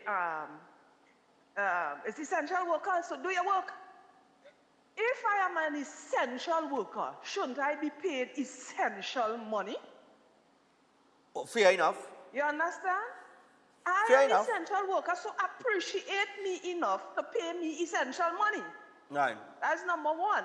Number two, they're saying, when they go away, they can't do that. And I probably agree with that. But they are paid essential money for their essential pay. That is why they don't do it. Because they are paid their worth. You understand? So why it is people vex with these people because they want their money and they are paying 2026 prices on our 2013 salary. Well, I Rent in 2013 would have been $2,500. That same house today will be rented for $4,000, $5,000. But you're still working on the same 2013 salary to pay that 2026 price. Yeah, well... It's kind of like... Yeah. Go ahead. No. What I'm saying is, I don't think anybody have a problem with the nurses getting their money. What I think a couple of the callers were saying is between 2015, and I and all said it this morning, between 2015 and 2025, I didn't see that type of energy where any protests taken to the streets and things like that based on no salary negotiation, because remember the former Minister of Finance come out and say 0, 0, 0, and no dog in back really. I agree fully with that. But this is not the reason to not negotiate because they didn't say nothing for 10 years. Well, they should have said something, so leave them. It's not so. All right, they didn't say nothing then. They're saying something now. And as the first caller said, PSA set a precedence. You understand? But I think a precedent was set there. And the RHAs fall under the PSA. So why wasn't the RHA's salary negotiated for? So it's all these things we have to take into consideration. But you can't come and say, yes, essential worker, so work. No, if I'm an essential worker, appreciate me and pay me my worth. A fair day's wage for a fair day's work. Okay, no problem. Right? Okay then. Bye. All right, cool. All right, so I think, look, at the end of the day, all right, let me take this final one. Hello, good morning. Because we at what, 7:32, and we got set coming up in a little bit. Hello, good morning. Hi, good morning, Stefan. Yes, dear. Good morning, Stefan. As much as I agree with the person that just called in there, she's an essential worker, so she needs essential money. You understand? But the Trinidad and Tobago essentially have no money. Understand? And we have to understand that we waited 10 years and we get nothing. Our backs are broken. And we have to understand that we still have a hope. We've seen a little ray of sunlight. Let us wait for things to work out and we get. But what I don't understand and I don't like, why PSA could get and the daily pay can get. What about if the daily pay still let it stand up and have no work done in this country? What will we have to this country, Stefan? We go stink. So the government better try to say something to the people. Give them a little word of encouragement. Hello, we are working out things. You all will get it at so and so time, so the people wouldn't be essentially crazy on the road like this. All right. You understand? We know the country don't have. But let us hear, or let's tell us something, give us a little hope. You understand? Okay. So you have a good day, Mr. Stefan Reese, and God bless you. Be safe. All right, ma'am, no problem. She said the country essentially had no money. Oh, God, Lord. Listen, at the end of the day, let me just stick up in here. At the end of the day, you have come to the crossroads. We are here. I agree that the PSA's 10% would have set a precedent, and it may have triggered other unions to become a little more aggressive. All right? Okay, fine, no problem. You've got to get to the solution. We know what the problem is. I am not, if an audited report raised certain discrepancies with the pool nurses over time, that has to be dealt with. But as it relates to the wage negotiations and bringing up the nurses' salaries to current time, that is a priority. Filling the gap of this nursing shortage should be, that is a priority without saying the least.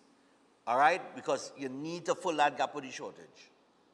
Now, according to the first caller this morning, we have a lot of graduates in nursing, but they just have nowhere to go because the system cannot absorb them as yet because money. Right? And like I said, I think they're about $20 billion short in terms of getting everything done. Where that $20 billion is going to come from, I don't know. But, you know, you still can't forget the fact of you cannot dismiss why we're here. And that is one thing that I will not dismiss, how we end up here. Right? There is a reason why we end up here. And people know the reason. But we will not go down that road this morning.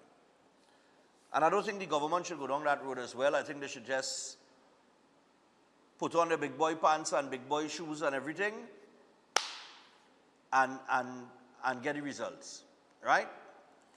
So we'll see what happens within the next 24 hours, 24 to 48 hours as we go into the Easter weekend. We'll see what happens. But for now, I just want to shift things a little bit. There was an accident on the highway. Pull up the footage now with this van. Watch the van, eh? Only watch the van swerving. Up ahead.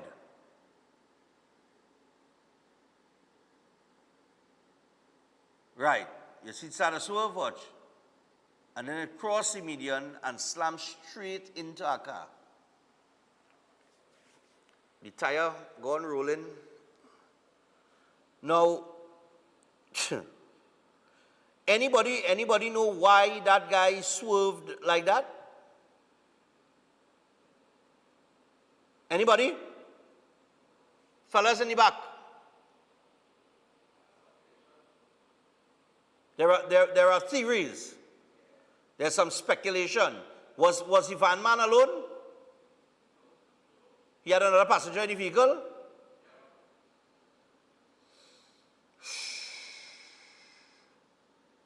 Now, unfortunately, in this situation, it is very sad that an occupant, as far as I know, of the vehicle that was hit is now deceased. Ain't that funny how life is? The tragedies of life and the realities of life is that you could be doing the speed limit, driving within the law, on your way to do whatever you need to do when the day comes, and something like that could happen and claim your life, and your family will never see you again, nor will you see your family. This is the vehicle here, the car that was hit. That's the van. Right, that's the van.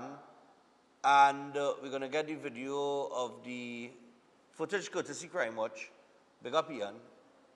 Right, that's the van. And the car, there's the car here. Look at that. Jeez, natures. You know, it's a funny thing, you know. People will say, well, it was your time. You know what I mean?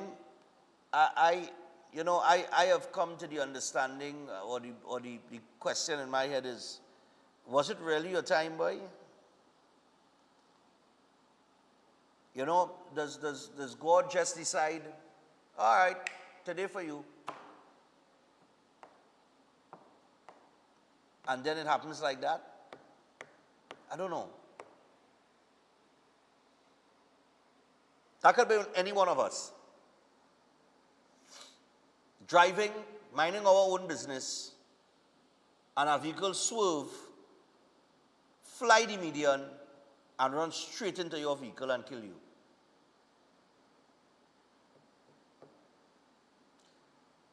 Now, some reports say that the driver apparently was trying to brake from a pedestrian. I don't know what pedestrian he's talking about. You know what I'm looking like? Honestly? It's looking like somebody pulled the steering. It's looking like the person in the passenger seat pulled the steering. Or maybe the driver, maybe they were having an argument or whatever, and just pulled the steering. Who was in the van? Two men, a man and a woman. A man and a woman? I wonder if it is happening, you know. I wonder if that's some argument there. I mean, I'm speculating, but the way it's looking, I'm just saying by the way it looks, how the van swerved like that, that's sudden pull. Right? If you go in a certain speed, right? Let me be real here. I's a driver. I out here a long time. My father teach me to drive, and As a hell of a driver, I could admit that, right? In some circles, they call me Vin Diesel, but nevertheless, right? But I'm saying this. No, and yeah, David and Bonham just called me, you know. I don't find I just drive hard. They tell me I drive, anyhow. They say I drive sometimes like somebody chasing me. But nevertheless, you see that van there? You see how that van swerved there? If I drive in and I go along the road at, let me say, 80, right? And let me say I have an argument. And the person in the passenger seat say, look, whap, and pull that steering. There is no way to recover. That will happen. Or, if I'm the driver and I get vexed, and a mad blood hit my head, I just do so. And it just looked like somebody pulled the steering. You think that ain't no vehicle malfunction or nothing like that. That ain't nothing like that. Somebody pulled that steering. Watch. Somebody pulled that steering. I convinced of that. That's what it's looking like to me. Let me take about 2 or 3 calls on this before we take the break and get to set. Hello, good morning. Stefan, morning. Yes, I. Stefan, I ain't lying to you. Condolences to whoever lose the family in the accident. But from watching that video over and over and over, there's an argument was taking place in that van. Why won't feel so, you know? When the van starts swerving, long before it make a pull to the right. When you watch good, the van make a little too swerve a left or right, and then bram, you see it pull. Yeah, that's argument. Yeah. That is argument. I mean, I just drive, you just drive. Understand? And you know, if something hot fall between your leg, you know how you go respond. Yeah. If you see the pole, you see the phone, you never think. That is argument. That's an argument. But one thing I want to say for somebody who has been in the Nations Road every day, a lot of people that be driving, Stefan, and they doesn't be paying attention to what's going on in the Nations Road. That's the next thing. Sometimes you see cars passing. When I watch my speedometer, I do now 100 and they probably do about a 120. When I watch good, they only have one hand on the steering wheel. And the phone on the next hand. Yeah. No, yeah. You're supposed to have your 2 hands on the steering wheel because anything go wrong, a tire blow out or something, or a gap or something, your reaction time to get your next hand onto the steering wheel. Yeah. Could be problems. This is why you need to have your both hands on the steering wheel. It will help you in whatever situation you encounter on the Nations Road driving. Again, condolences to the family of the individual who lose their life. Yeah, boy. Really, and you know really the occupants in the van living there? Yeah. Nobody in the van there, you know. That reminds me of this movie that called Final Destination. Yes, boy. That is our final destination. That no serious, you know. Yeah. Alright, man. Anyway, Stefan, let me get somebody that chance. Thank you. Yeah, man. No, but that remind me of that that is Final Destination. That is something you see in that movie. Morning. Good morning. How are you? I'm fine, darling. Stefan, if a passenger pull, it wouldn't be on the right, it would be on the left. That's a good point, you know. Yeah, because you wouldn't reach and pull, you wouldn't reach and do so, you'll do so. I'm a female, I know about driving and I know about argument and pulling steering. No, but that's a hell of a thing, you know. Imagine you driving, minding your own business, you going to work or wherever, you out with your family, it could have had children in that car, you know. Or they pull to the left first. Oh, yes, caller, that's true. The vehicle pulled to the left first, so the person could have pull the steering that way, and then the driver could have tried and pull back the next way. Morning. It swerved to the left first. Yeah. So I guess the caller is correct. You would have pulled to the left. But the driver probably tried to pull it back to the right. Morning. Yeah, morning. Oh, I didn't answer the call yet. Hello, good morning. Morning. Morning. Yes, it pulled to the left. It pull left first, yeah. Yeah, go ahead. Right, I see all the story on the video here for me. If you watch closely, there was a man standing up on the side of the highway right there, and he was eyewitness to everything.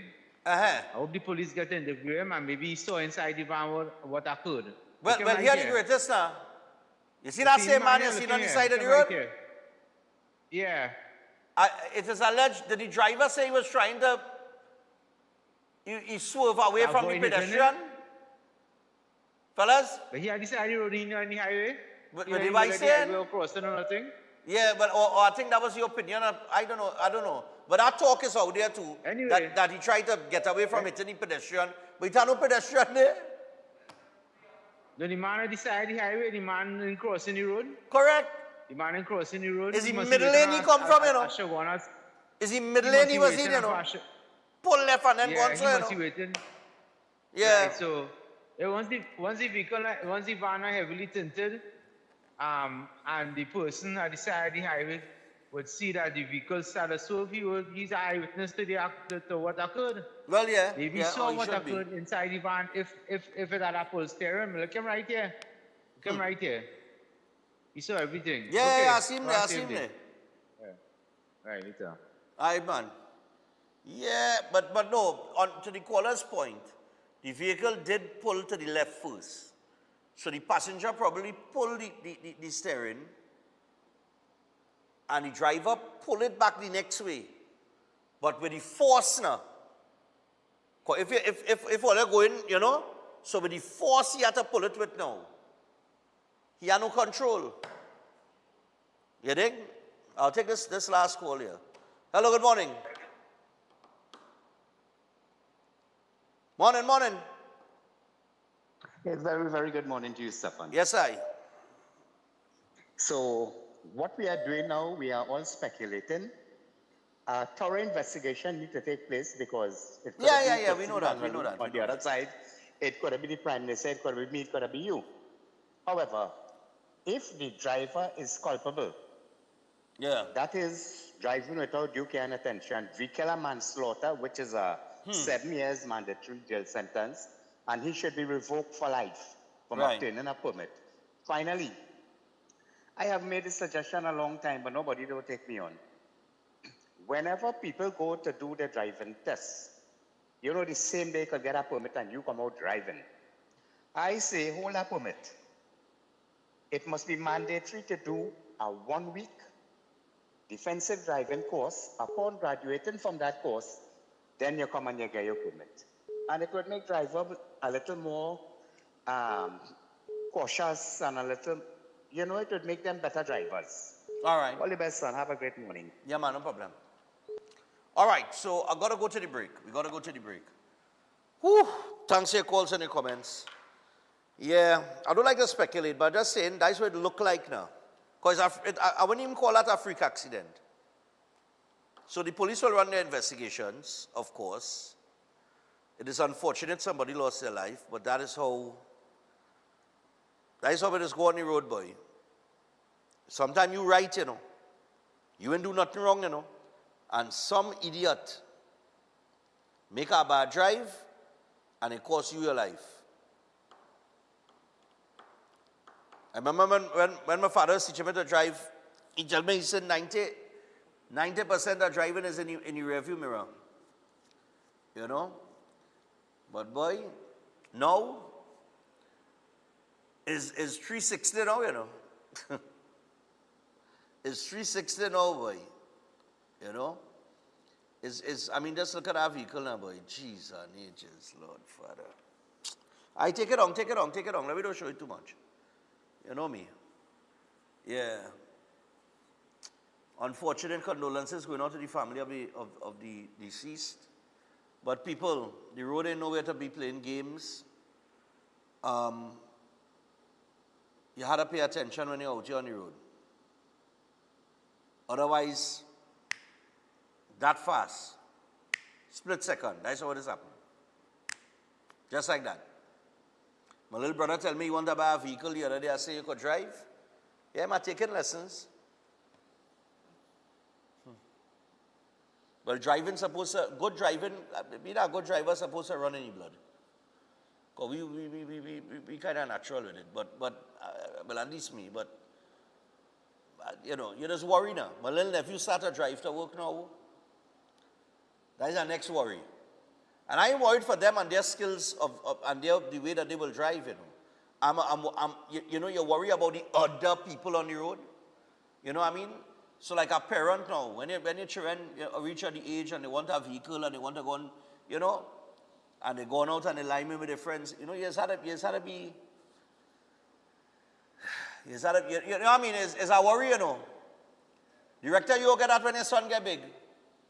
About, how old your son is now? 8? Will you feed any boy? He's 8 already? No, but I mean, in 10 years' time, 11 years' time, when he want to drive and he want to go to the partner, you want to carry a girl out and all kind of thing, and he want to borrow the car. And, you know, I mean, it's not a worry, boy. It's not a worry. And we should not worry. We should not worry about that now. You know, there are things in life that we make problems. We create problems. That is one of those problems that we create. The road. You know? It's a worrying thing. Just a couple weekends ago, I was talking to my brothers. And they tell me, I say, what are you doing? And they say, well, boy, we're going fishing. I say, fishing? Yeah, they're going to fish for, I think they was going for like 2 o'clock in the morning. They're going to get some sleep. They're leaving home 2 a.m. I say, where are they going? North Coast. I say, who driving? Who driving North Coast Road 2 o'clock in the morning? You understand what I'm saying? I say, message me when all they reach here. Well, they know they reach, set up the fishing thing, start a fish and forget the big brother. Until I get up and call them in the morning and say, yo, I tell all to let me know when all they reach up, you know what I mean? So it's a, you know, it's a worrying thing. And I do not sure, and I just talking about my brothers and my nephews. But such is life, you know? All right. Be preparing for set. I don't know, I'm going a little late this morning, fellas. But yeah. Keolic. Let me just remind you about a couple things before we go to the break. The Keolic range of products backed by science, over 900 scientific and research and clinical trials, all made from the aged garlic extract. You have the Keolic cleanse and digestion, the blood pressure health, the cholesterol health, the total heart health, the circulation health. You have the green powder drink mix, as well as the Keodophilus probiotics. And you could pick up any one of these products at a pharmacy or a health store across the country. So for more information, you can WhatsApp 728-0338. That is Keolic. Also, the Easter Grand Bazaar Corridor Competition. Sean. Yeah, man, pick up my boy Ricky. Listen, they have about 40 hampers that they got from Carib that they will be giving out. Everybody's getting a hamper. The competition is going to be stiff, to say the least, Easter Sunday. And I done organize my crew, it's about 12 of us. We have the cook, everybody ready to go. So we're going to head up there and take in the free car show and, you know, all of the excitement that comes with the day.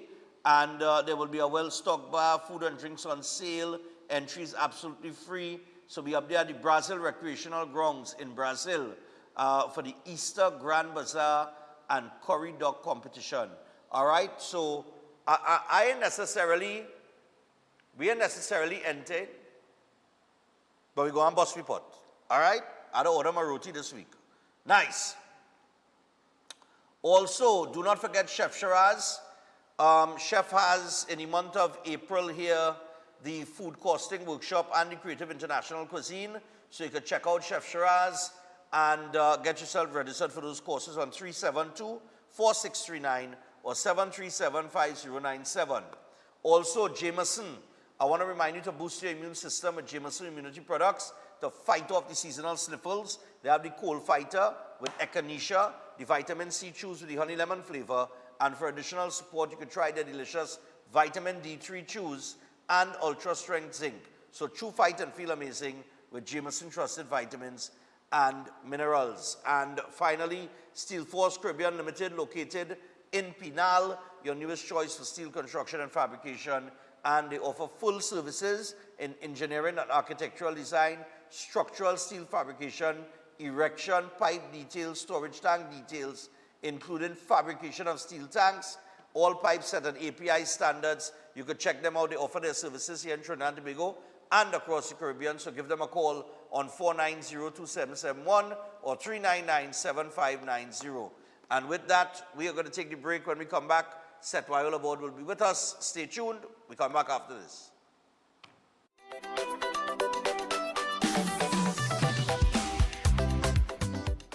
Let the rhythm inspire you at the St. Lucia Jazz and Arts Festival 2026. Pure Jazz. Tuesday, May 5th, Grammy-winning Esperanza Spalding. Then on Thursday, May 7th, Branford Marcellus Quartet. May 6th, Kingdom Night. Gospel powerhouse Ty Tribbett. Ada AE. Then feel the rhythm at Caribbean Fusion. Friday, May 8th, featuring the original Wailers with Al Anderson. Skip Marley, Cast the Band. Imran Nerdy, Dexter Daps. World Beats. Saturday, May 9th, Afrobeat sensation Thames. Princess Lover, X-Man, Lou City, October 4, and Ella May.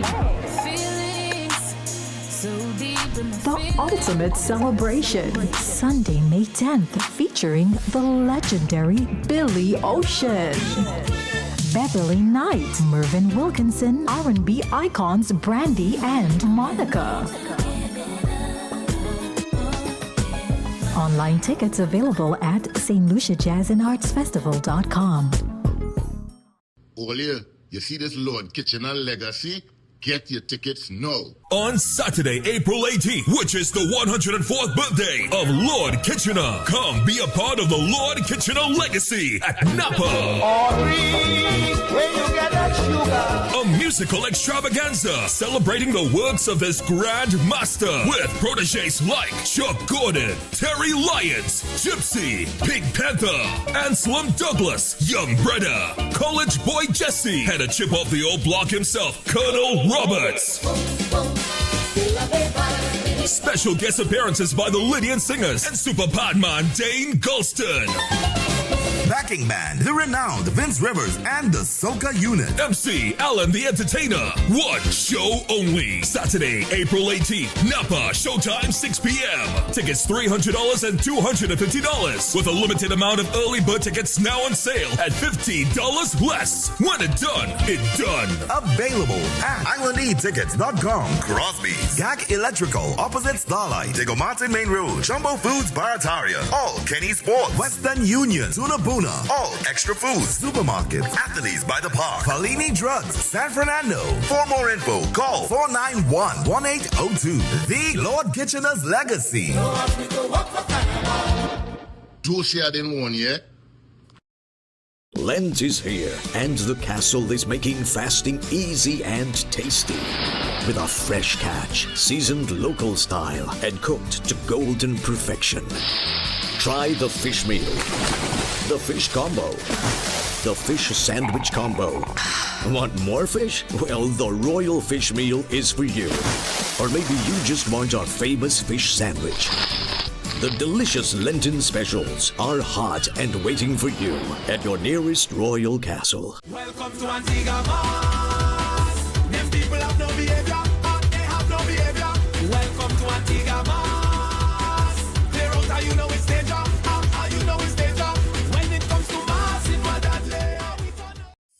Ostomy care is a unique and intimate condition that can seem challenging for individuals afflicted by it. At Better Life Ostomy Care, they understand and offer a wide range of products and services that will allow ostomates to lead a better life. From colostomy and urostomy pouches, paste and powders, antibacterial wipes, Brava strips, deodorants, gloves, gauze, bed liners, and much, much more. They also have RN care available for ostomy home care with affordable starter packages. No need to look for nurse service or supply everything is just a phone call away. Better Life Ostomy Care is located at number 4 Mosque Street, Caroni. You can call them at 308-6709 or 472-5878 or visit their website at www.betterlifeostomycareTT.com to find out more about their offerings. You can also write to them at betterlifeostomycareTT@gmail.com or find them on Facebook. Better Life Ostomy Care, servicing ostomates with a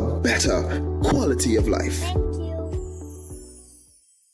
At Adams Optical, we care for your vision with everything from stylish frames, contact lenses, and sunglasses, starting at just $595, to advanced eye care services. We also diagnose and manage conditions like glaucoma and cataracts with our in-house ophthalmologist. Additional services include OCT, VFT, and cataract surgeries. Visit us at San Fernando, Chaguanas, or Rio Claro. Concerned about the safety and security of your property? Then look no further. At Electromatic Gate Systems, they specialize in fabrication of gates, fencing, and much more. They also provide remote control access for sliding and swing gates and garage doors for residential, commercial, and industrial use. Have a design in mind? They can fabricate and motorize it into reality. Why choose them? They supply Italian-made motors backed by 10 years warranty, and you can ask about their lifetime warranty packages. Electromatic Gate Systems remains the sole authorized distributor for ProfoundNet throughout the Caribbean. Don't compromise your security. Contact them today at 333-GATE. That is 333-4283. Find them on Google, Facebook, Instagram, and TikTok, or visit their website at www.electromaticgates.com. Their team is standing by to assist. Are you living with pre-diabetes or type 2 diabetes? Manage it with the unique Jameson 100% complete multivitamin with 400 micrograms of chromium to lower blood glucose, lutein for your eyes, B vitamins for energy, vitamin C, and lycopene for antioxidant support. Take a step towards a healthier tomorrow and make the proactive switch to Jameson today. Master Ganesh Bhargav offers powerful guidance for all kinds of life problems, doubts, confusion, protection needs, and clarity. His astrology practice comes from a powerful ancestral tribal lineage with over 500 years of astrological and spiritual practice. Bhargavji does not dominate or pressure clients. Instead, he focuses on fixing problems with care and balance. His reunion love spells and death reversal spells are designed to restore harmony and provide lifetime protection. This is not individual effort alone, but collective spiritual power working for you. Many clients notice strong positive changes within a few sessions. Call +1 868 347 2350. Attention all bakers, doubles vendors, roti makers. Try Chic Lisha high quality, unbleached, bromate free, all purpose and whole wheat flour. Bleached flour and bromate flour is treated with chemicals that can cause cancer, and this is banned in Europe and many other countries. Chic Lisha flour offers a healthier option, being that it's unbleached and bromate free. It also has a finer grain and a softer texture, lower priced and conveniently packaged in 2 pound, 2 kg, 10 kg and 25 kg bags. Available at groceries and supermarkets. For wholesale and retail prices, contact Chic Lisha Limited at 665-3336 or 480-8715 or visit them at Warrenville, Canupia. Chic Lisha Limited. Quality you can trust. Introducing the new Sun Mix Nut Bar. Available in 3 delicious flavors: granola raisin nut, almond cranberry crunch, and coconut almond crisp. All packed on a rich bed of dark chocolate. Taste the good life, snack right. Taste the good life anytime. The good life. Sun Mix. Sunshine Snacks Sun Mix Nut Bar. Taste the good life. Eden Heights Clinic is one of the most advanced state-of-the-art alternative clinics in the Caribbean. They offer a dynamic combination of life-changing treatments, including prelozone therapy, live blood analysis, halotherapy, limb backing, nutritional programs, colon hydrotherapy, weight loss programs, oxygen baths, and more. Their professional doctors, Drs. Carlos Navarro, Bronwyn Navarro, and Brian Thompson provide consultation services in areas of diabetes detox programs, arthritis, sports injuries, heart disease, high blood pressure, persons suffering with knee, shoulder, and back pain. At Eden Heights Clinic, they understand that your health is your wealth. Get in touch with them to determine which service is the right choice for you.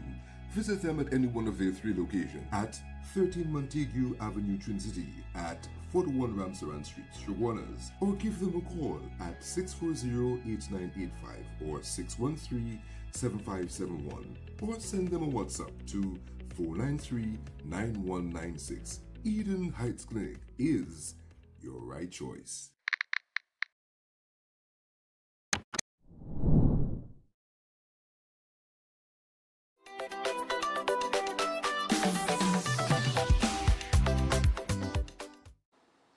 All right, so we're back on Breaking Down. We're 6 minutes past the hour of 8 o'clock. And for the next 10 minutes, we're going to be joined by Seth Weil aboard. We're going to bring him in right now. Seth, what's up? Morning to you, man. Good morning, Stefan Run Synergy TV and all of our viewers, both internationally, regionally, and locally. All right, so this morning topic is chronic anemia in young people. And I chose this topic because I've seen videos on TikTok, with young persons posting these videos of themselves clearly fatigued, low energy, and they explain that, they are anemic. But the video was not about fixing the problem. It was about finding other people who feel the same way. In fact, it was somebody that shared it that felt the same way. That's how I saw it, all right? And, people in the comment section, they would say things like, yeah, that's me too, I'm always tired. That's just how I am. And, they'll make statements like that. And this is a very serious problem because instead of people asking, why is this happening? People are asking who else feel like this so that they can feel normal. And that is where things start to go wrong because over time, sickness starts to create a community. People bond over being tired, being weak, having no energy. And that sense of belonging, which is innate to humans, we need to feel a sense of belonging, all right? With regards to these health issues, it replaces the urgency to fix the problem. So we normalize the issue, and So what I want to make clear is your symptoms are not your identity, right? Okay. Your symptoms are not your identity. Your symptoms are actually warnings, right? It's actually warnings. Last week I spoke about the lower limb amputations, and that shocked a lot of people because I've gotten a lot of calls and so forth with regards to that topic. And what many of them, if not all of them, have in common is they all had warning signs, but they ignored them. They either downplayed them, or they got so comfortable with them that they just paid no attention to them because, I'm taking my medication and whatnot. That's usually the mindset. And by the time they took it seriously, it's usually too late. And this is how the body works. The body warns you long before it breaks you. It warns you long, long before it breaks you.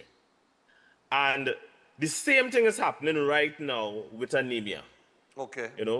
People feeling tired, weak, dizzy, and drained. And they say, that's just how I am. That's just how I am. I've seen it countless times with many health issues. But no, that is not how you are. That is your body failing to function properly. Your body is supposed to be at its strongest when you're young, right? It's supposed to be at its strongest when you're young. Yeah. So if you already have dealings with chronic anemia in your 20s, your body is already under stress when it should be thriving, right? And if that continues, it's not going to end well.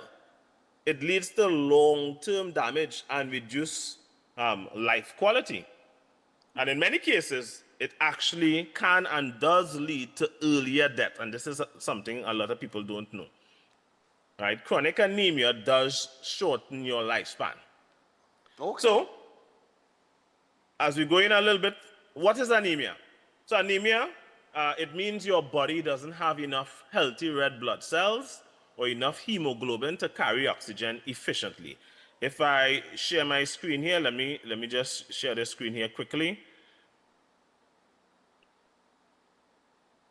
You see in this screen here, right? Yep. All right, so on the left-hand side, what you're seeing is your cells, right? Red blood cells. Looking like a pepperoni pizza, but go ahead. Yeah. Right? Yeah. So that's with the hemoglobin and stuff in the red blood cells, and you see in the white blood cells, you're seeing how much. And somebody with anemia, you're seeing the reduction in the red blood cells. Red blood cells, yes. So they have less production of the red blood cells. Yes. All right? And red blood cells is what transports oxygen. So you have that less amount, so therefore less oxygen is being transported and circulating through the body. All right? So let me get back to what I'm saying here. And of course, we know that oxygen is not optional. Every organ depends on it. Your brain, your heart, your muscles, every cell in your body. So imagine if you are chronically running low on oxygen, all organs suffer. Therefore, it's going to reduce life expectancy, right? Right. And this is why people are constantly feeling tired, weak, lightheaded, out of breath, unable to focus. So anemia is not just low iron. It's not just low iron, it is reduced oxygen to the entire body. And yes, there is something else that you need to understand, right? Anemia doesn't affect everyone equally. And it is far more common in females, of course. And the reason for that is because of females and menstrual cycles. So it affects more females in their reproductive years. So you have teenagers, young female teenagers, the young adults, the women in their 20s, 30s, and 40s, all right? So every month, during their menstrual cycle, when they're losing blood, all right, you lose blood, you lose iron, because iron is in your blood. And when iron is lost, the body must replace it.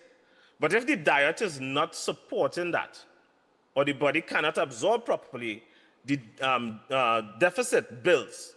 So that deficiency would build, and month after month, year after year, until eventually it shows up as fatigue, weakness, dizziness, the whole low energy, the symptoms of anemia. And again, instead of asking why, many just simply accept it. I'm pretty sure, Stefan, you and all would have seen, you're always seeing people posting when it comes to their menstrual cycle and the issues with the menstrual cycle, but they're not posting it to find solutions, they're posting it for community. They're posting that for community. Well, right? That's usually what happens. That's something very common, and it's very common, but it's not normal. Yeah, and we need to understand that. That's not because something normal. is common means it's not. Yeah, right? When we should be asking, why is that happening? Yeah. Why is that happening? And that slowly creates a larger and larger deficiency because we're not looking to fix the problem. So iron is required to produce the hemoglobin, all right? And a deficiency of that is what we call anemia. Okay. Right? And that's where people just stop. But we need to focus on fixing the problem. So what you are eating and what your body absorbs and what the body can use. For example, in children, this is something that most people don't know. And I have this in my book as well. The number one cause, or one of the main causes worldwide for anemia in children is the consumption of cow's milk.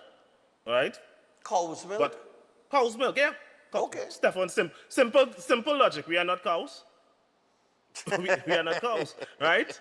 So it has an impact in that. And I go into and I explain that in my book as well. Right. And that is something that is widely used and consumed. And not because you grow up using it mean that it is safe. And that's the twisted concept that we have with a lot of stuff, is that we grow up using these things, so therefore it is safe. And then we have other things that people consume that blocks absorption of iron. For example, tea and coffee. Also go into some detail in my book into this. Tea and coffee blocks iron.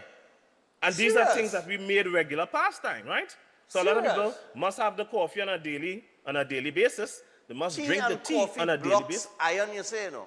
Correct. They have something in it called tannins, all right? And that directly blocks iron. It's not the only thing in it that blocks iron, right?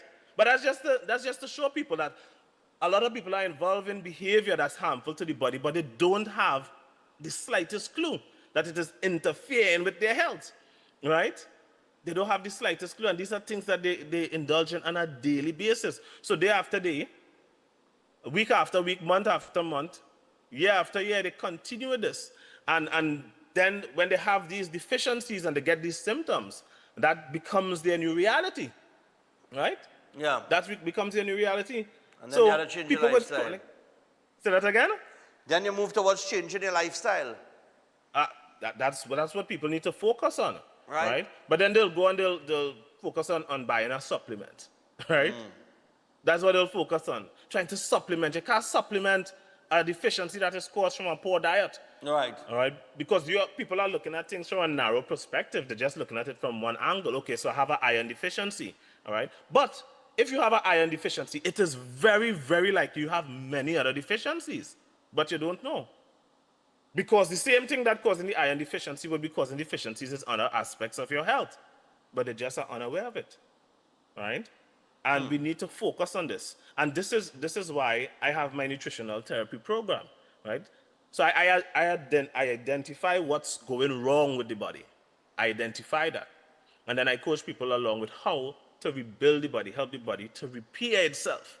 And that's the whole purpose of my nutritional therapy program. That's the whole purpose of Self-Wires Holistic Health Clinic.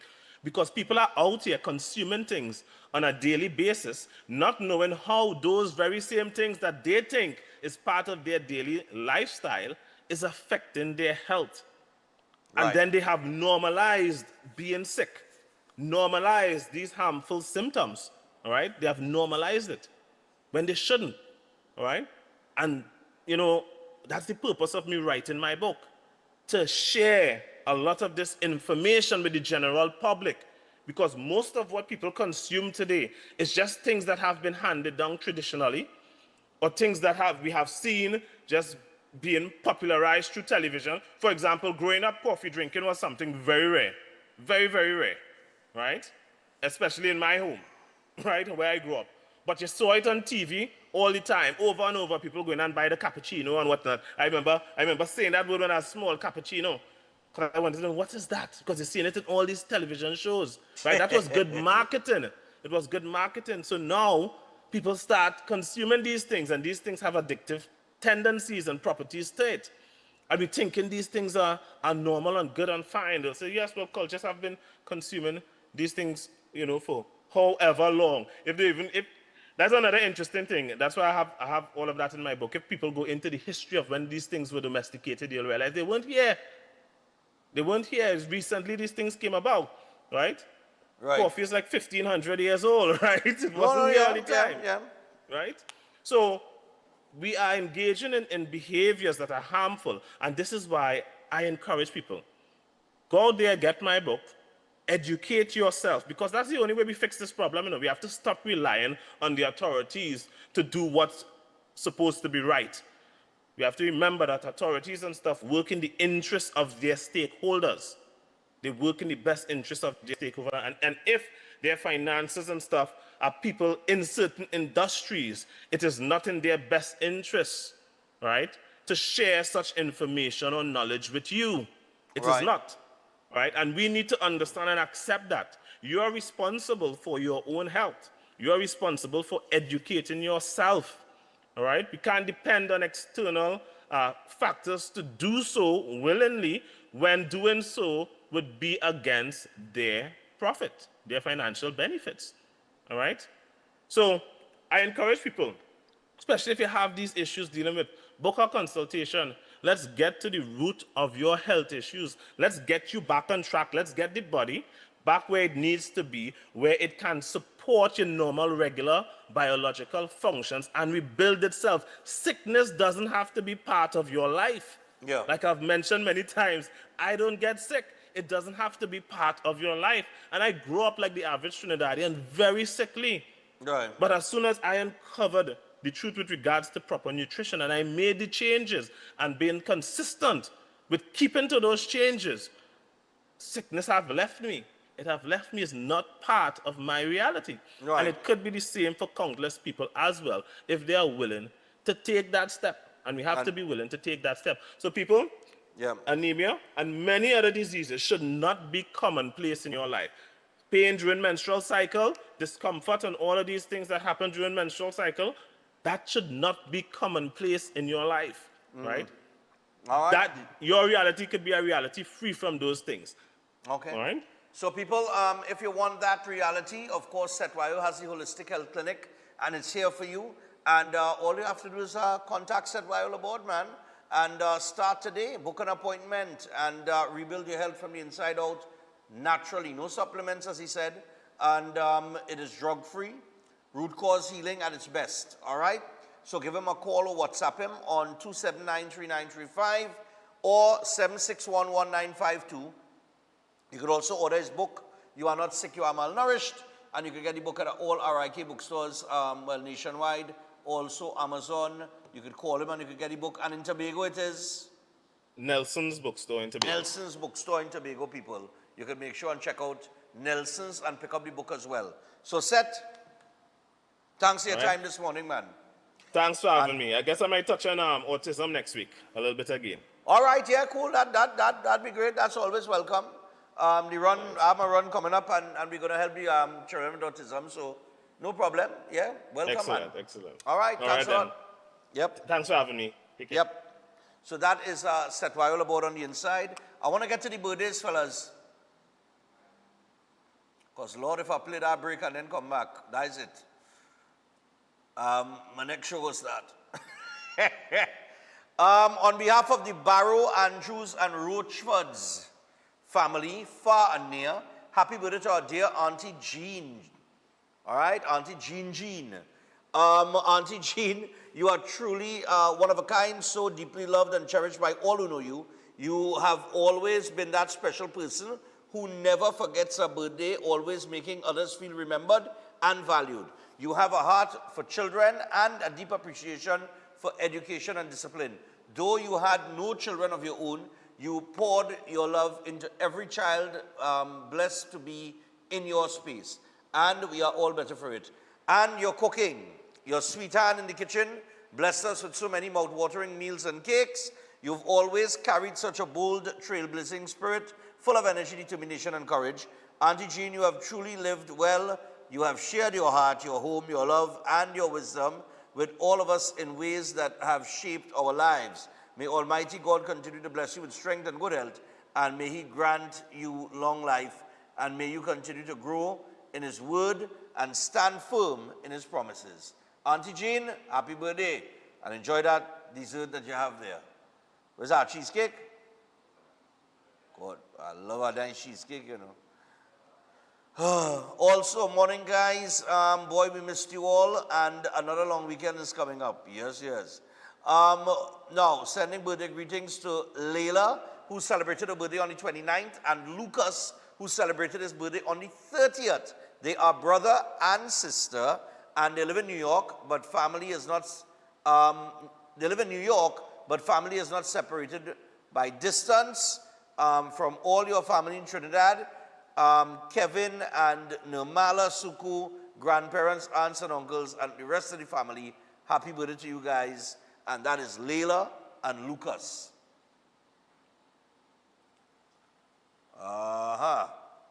Also, please send birthday greetings to Ann Jagasa, who celebrated her birthday on the 29th of March, coming from husband Prem, kids Avinash, Sachin, Sarika, Narin, daughters-in-law, son-in-law, grandchildren, and friends. So, Ann Jagasa, happy birthday to you. That is 1, 2, 3, right. Also, happy third birthday going out to Mateo John. Mateo John, happy birthday, man. From Mommy Christine, Daddy Jamal, and Mama Kim, celebrating with all his dinosaurs today. That will be Mateo. Mateo has a thing with dinosaurs. You go, boy. Let me see here. 3 more. Happy 51st wedding anniversary. Dad and Mom, Boy and Diane Ramkisoon of Legendre Road in Ecclesville. They celebrated it yesterday, 30th of March, and this is coming from their 7 loving children, 3 sons-in-law, 3 daughters-in-law, 11 grandchildren, and 1 great-grand. Wishing them many more happy years together, and may God's choicest blessings be with them now and always. All right. No, I don't want to compose. What is going on here? Right. 2 more. Happy birthday to Raj, a.k.a. Music Boss, from Mom Ferry, Dad Ringo, and Sister Sarah. Happy birthday to you, Raj, a.k.a. Music Boss. That Music Boss there earlier. Nice, man. And finally, good morning, Stefan. Today, my sister and my best friend, Ramdai Bujnanan, went to be with the Lord 12 years ago. Girl, I miss you so much. I missed your phone call every day. I still love you the same. Give my parents and my 10 siblings our love, Kishore and Monica. All right, so a little heavenly birthday. And I can tell you, boy, there's missed calls, boy, there's missed calls. Honest to God, there's missed our phone call. Anyway, we got to wrap things up for today, and we are out until tomorrow, people. Tomorrow is Wednesday. We have Pastor John and his return of Behind the Badge with Sergeant Greenwich. So that's coming up tomorrow, and we'll see what else we could fit in that space, all right? It's a short week, Tuesday, Wednesday, Thursday. Hooray, hurrah. Until tomorrow, be safe.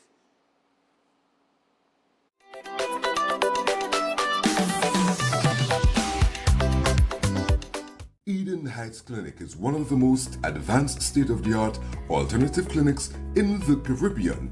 They offer a dynamic combination of life-changing treatments, including prolozone therapy, live blood analysis, halotherapy, limb backing, nutritional programs, colon hydrotherapy, weight loss programs, oxygen baths, and more. Their professional doctors, Drs. Carlos Navarro, Bronwyn Navarro, and Brian Thompson provide consultation services in areas of diabetes detox programs, arthritis, sports injuries, heart disease, high blood pressure, persons suffering with knee, shoulder, and back pain. At Eden Heights Clinic, they understand that your health is your wealth. Get in touch with them to determine which service is the right choice for you.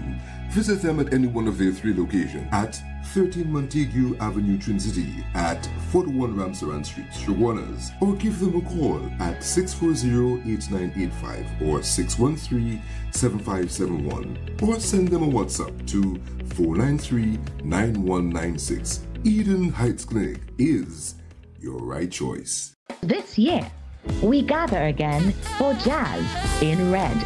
One stage, one unforgettable night on April 5th at the Cipriani College in Valsaine, featuring sax appeal from Detroit, international jazz vocalist Ashley Pizzotti, June, Devon Stewart, Natasha Joseph, Johan Chakari, Dane Galston, Chrison Joseph, the I Am Jazz Orchestra, and the powerful sound of Freetown Collective. Because at the I Am Jazz Festival, music is not just entertainment. It is our love language. It's a love affair.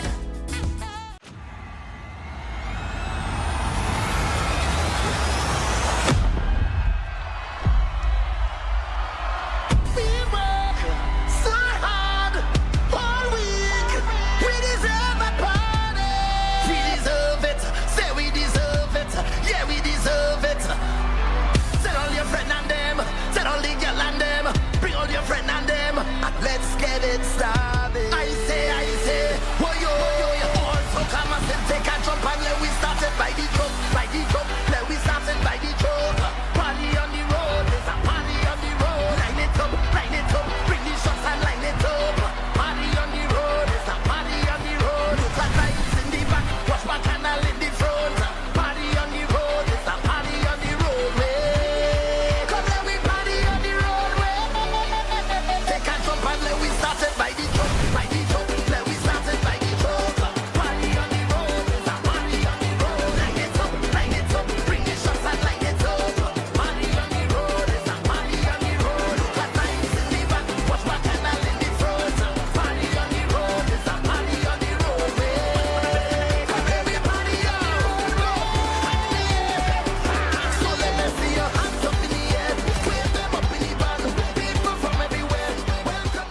Welcome to Caribbean Tourist Villa, your home away from home in the heart of Port of Spain. With over 25 years of trusted hospitality, Caribbean Tourist Villa has been a reliable choice for both business professionals and vacationers. Our guest rooms are thoughtfully equipped with all the essentials for a relaxing and productive stay, and our tranquil pool area is perfect for relaxation after a busy day. We've created the ideal space for you to relax, recharge, and enjoy. Give us a call to book your stay today.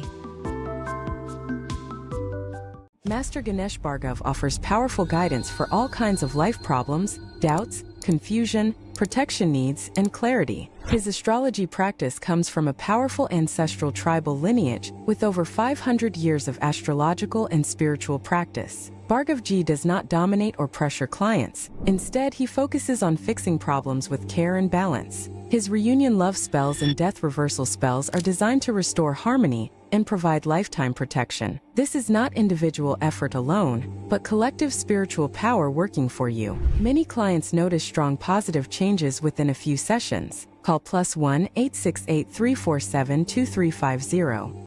Welcome to Car City Trading, your #1 supply of brand new Korean auto parts. Come on down to lot number 78, Bamboo Settlement number 2, Valsain, between the hours of 8 a.m. and 5 p.m. Monday to Friday, and 8 a.m. to 2 p.m. on Saturday to get your Hyundai and Kia vehicular needs. Car City Trading has everything your vehicle needs, from a brand new head and blocks to engine parts, transmissions, suspension parts, body parts, electrical parts, braking system, AC system, even the smallest sensor, and much more. WhatsApp us today at 704-2246 or call us at 645-2603 and let us be your car parts solution. Be sure to find us on Facebook, Instagram, and TikTok, and look out for our monthly deals and promotions. Car City Trading, quality products at unbeatable prices. If you're planning an event, make us your first option. At Reality of a Dream, we can make your event memorable. We can assist in planning your corporate functions, moderate gatherings, family occasions, christenings, and more. We also cater for weddings and other special occasions. Our newly renovated venue includes a majestic entryway, which takes you along a path to a fantastic indoor facility which can accommodate up to 80 dining guests. A recently completed, fully air-conditioned, beautifully designed wing, which maintains the theme and flow of Reality of a Dream, adds 30 extra seats for dining guests. In total, we can now seat a total of 110 dining guests. Come see for yourself the splendor that awaits you. Walk along the path and make your way to the breathtaking, well-maintained swimming pool and gazebo, and also the entire grounds of Reality of a Dream. We've also updated the Dream Suite, which comes with all modern conveniences, where guests can enjoy the feeling of an exquisite retreat overlooking the entire area. Reality of a Dream caters to professional events. We provide secured parking for guests, so call us at 332-6880 and ask for Harriet, located at number 15 Moses Avenue, San Juan. Reality of a Dream, making dreams come true every day.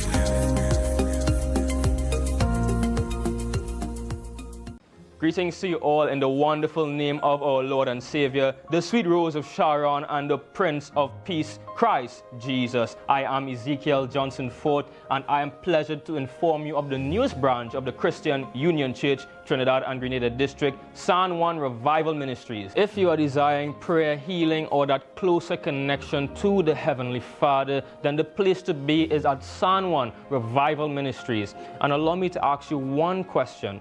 Are you living a life without Jesus Christ? Do you desire freedom from spiritual bondage? Then the only solution to your problem is Him. In the book of Matthew, chapter 11 and verses 28, it says, "Come unto me, all ye that labor and are heavy laden, and I will give you rest." And this is mostly speaking to those of you who are Christians and you might not have a place to fellowship. Come. Fellowship with us at the Christian Union Church, San Juan Revival Ministries. Come, be edified and equipped by the Word of God preached by the man of God, Senior Reverend Bishop Dave Donation. You will be empowered by the move of the Holy Spirit of the living God. Come and be comforted. If you desire to be an environment that shows compassion and care for your spiritual needs, growth, and development, then fellowship with us at number 1 Bagatelle Corner, Saddle Road, every Sunday morning at 10 a.m. to 12 noon. I look forward to seeing you there, and God bless you all, and may the peace of our Lord and Savior Jesus Christ be with you now and always. God bless you all.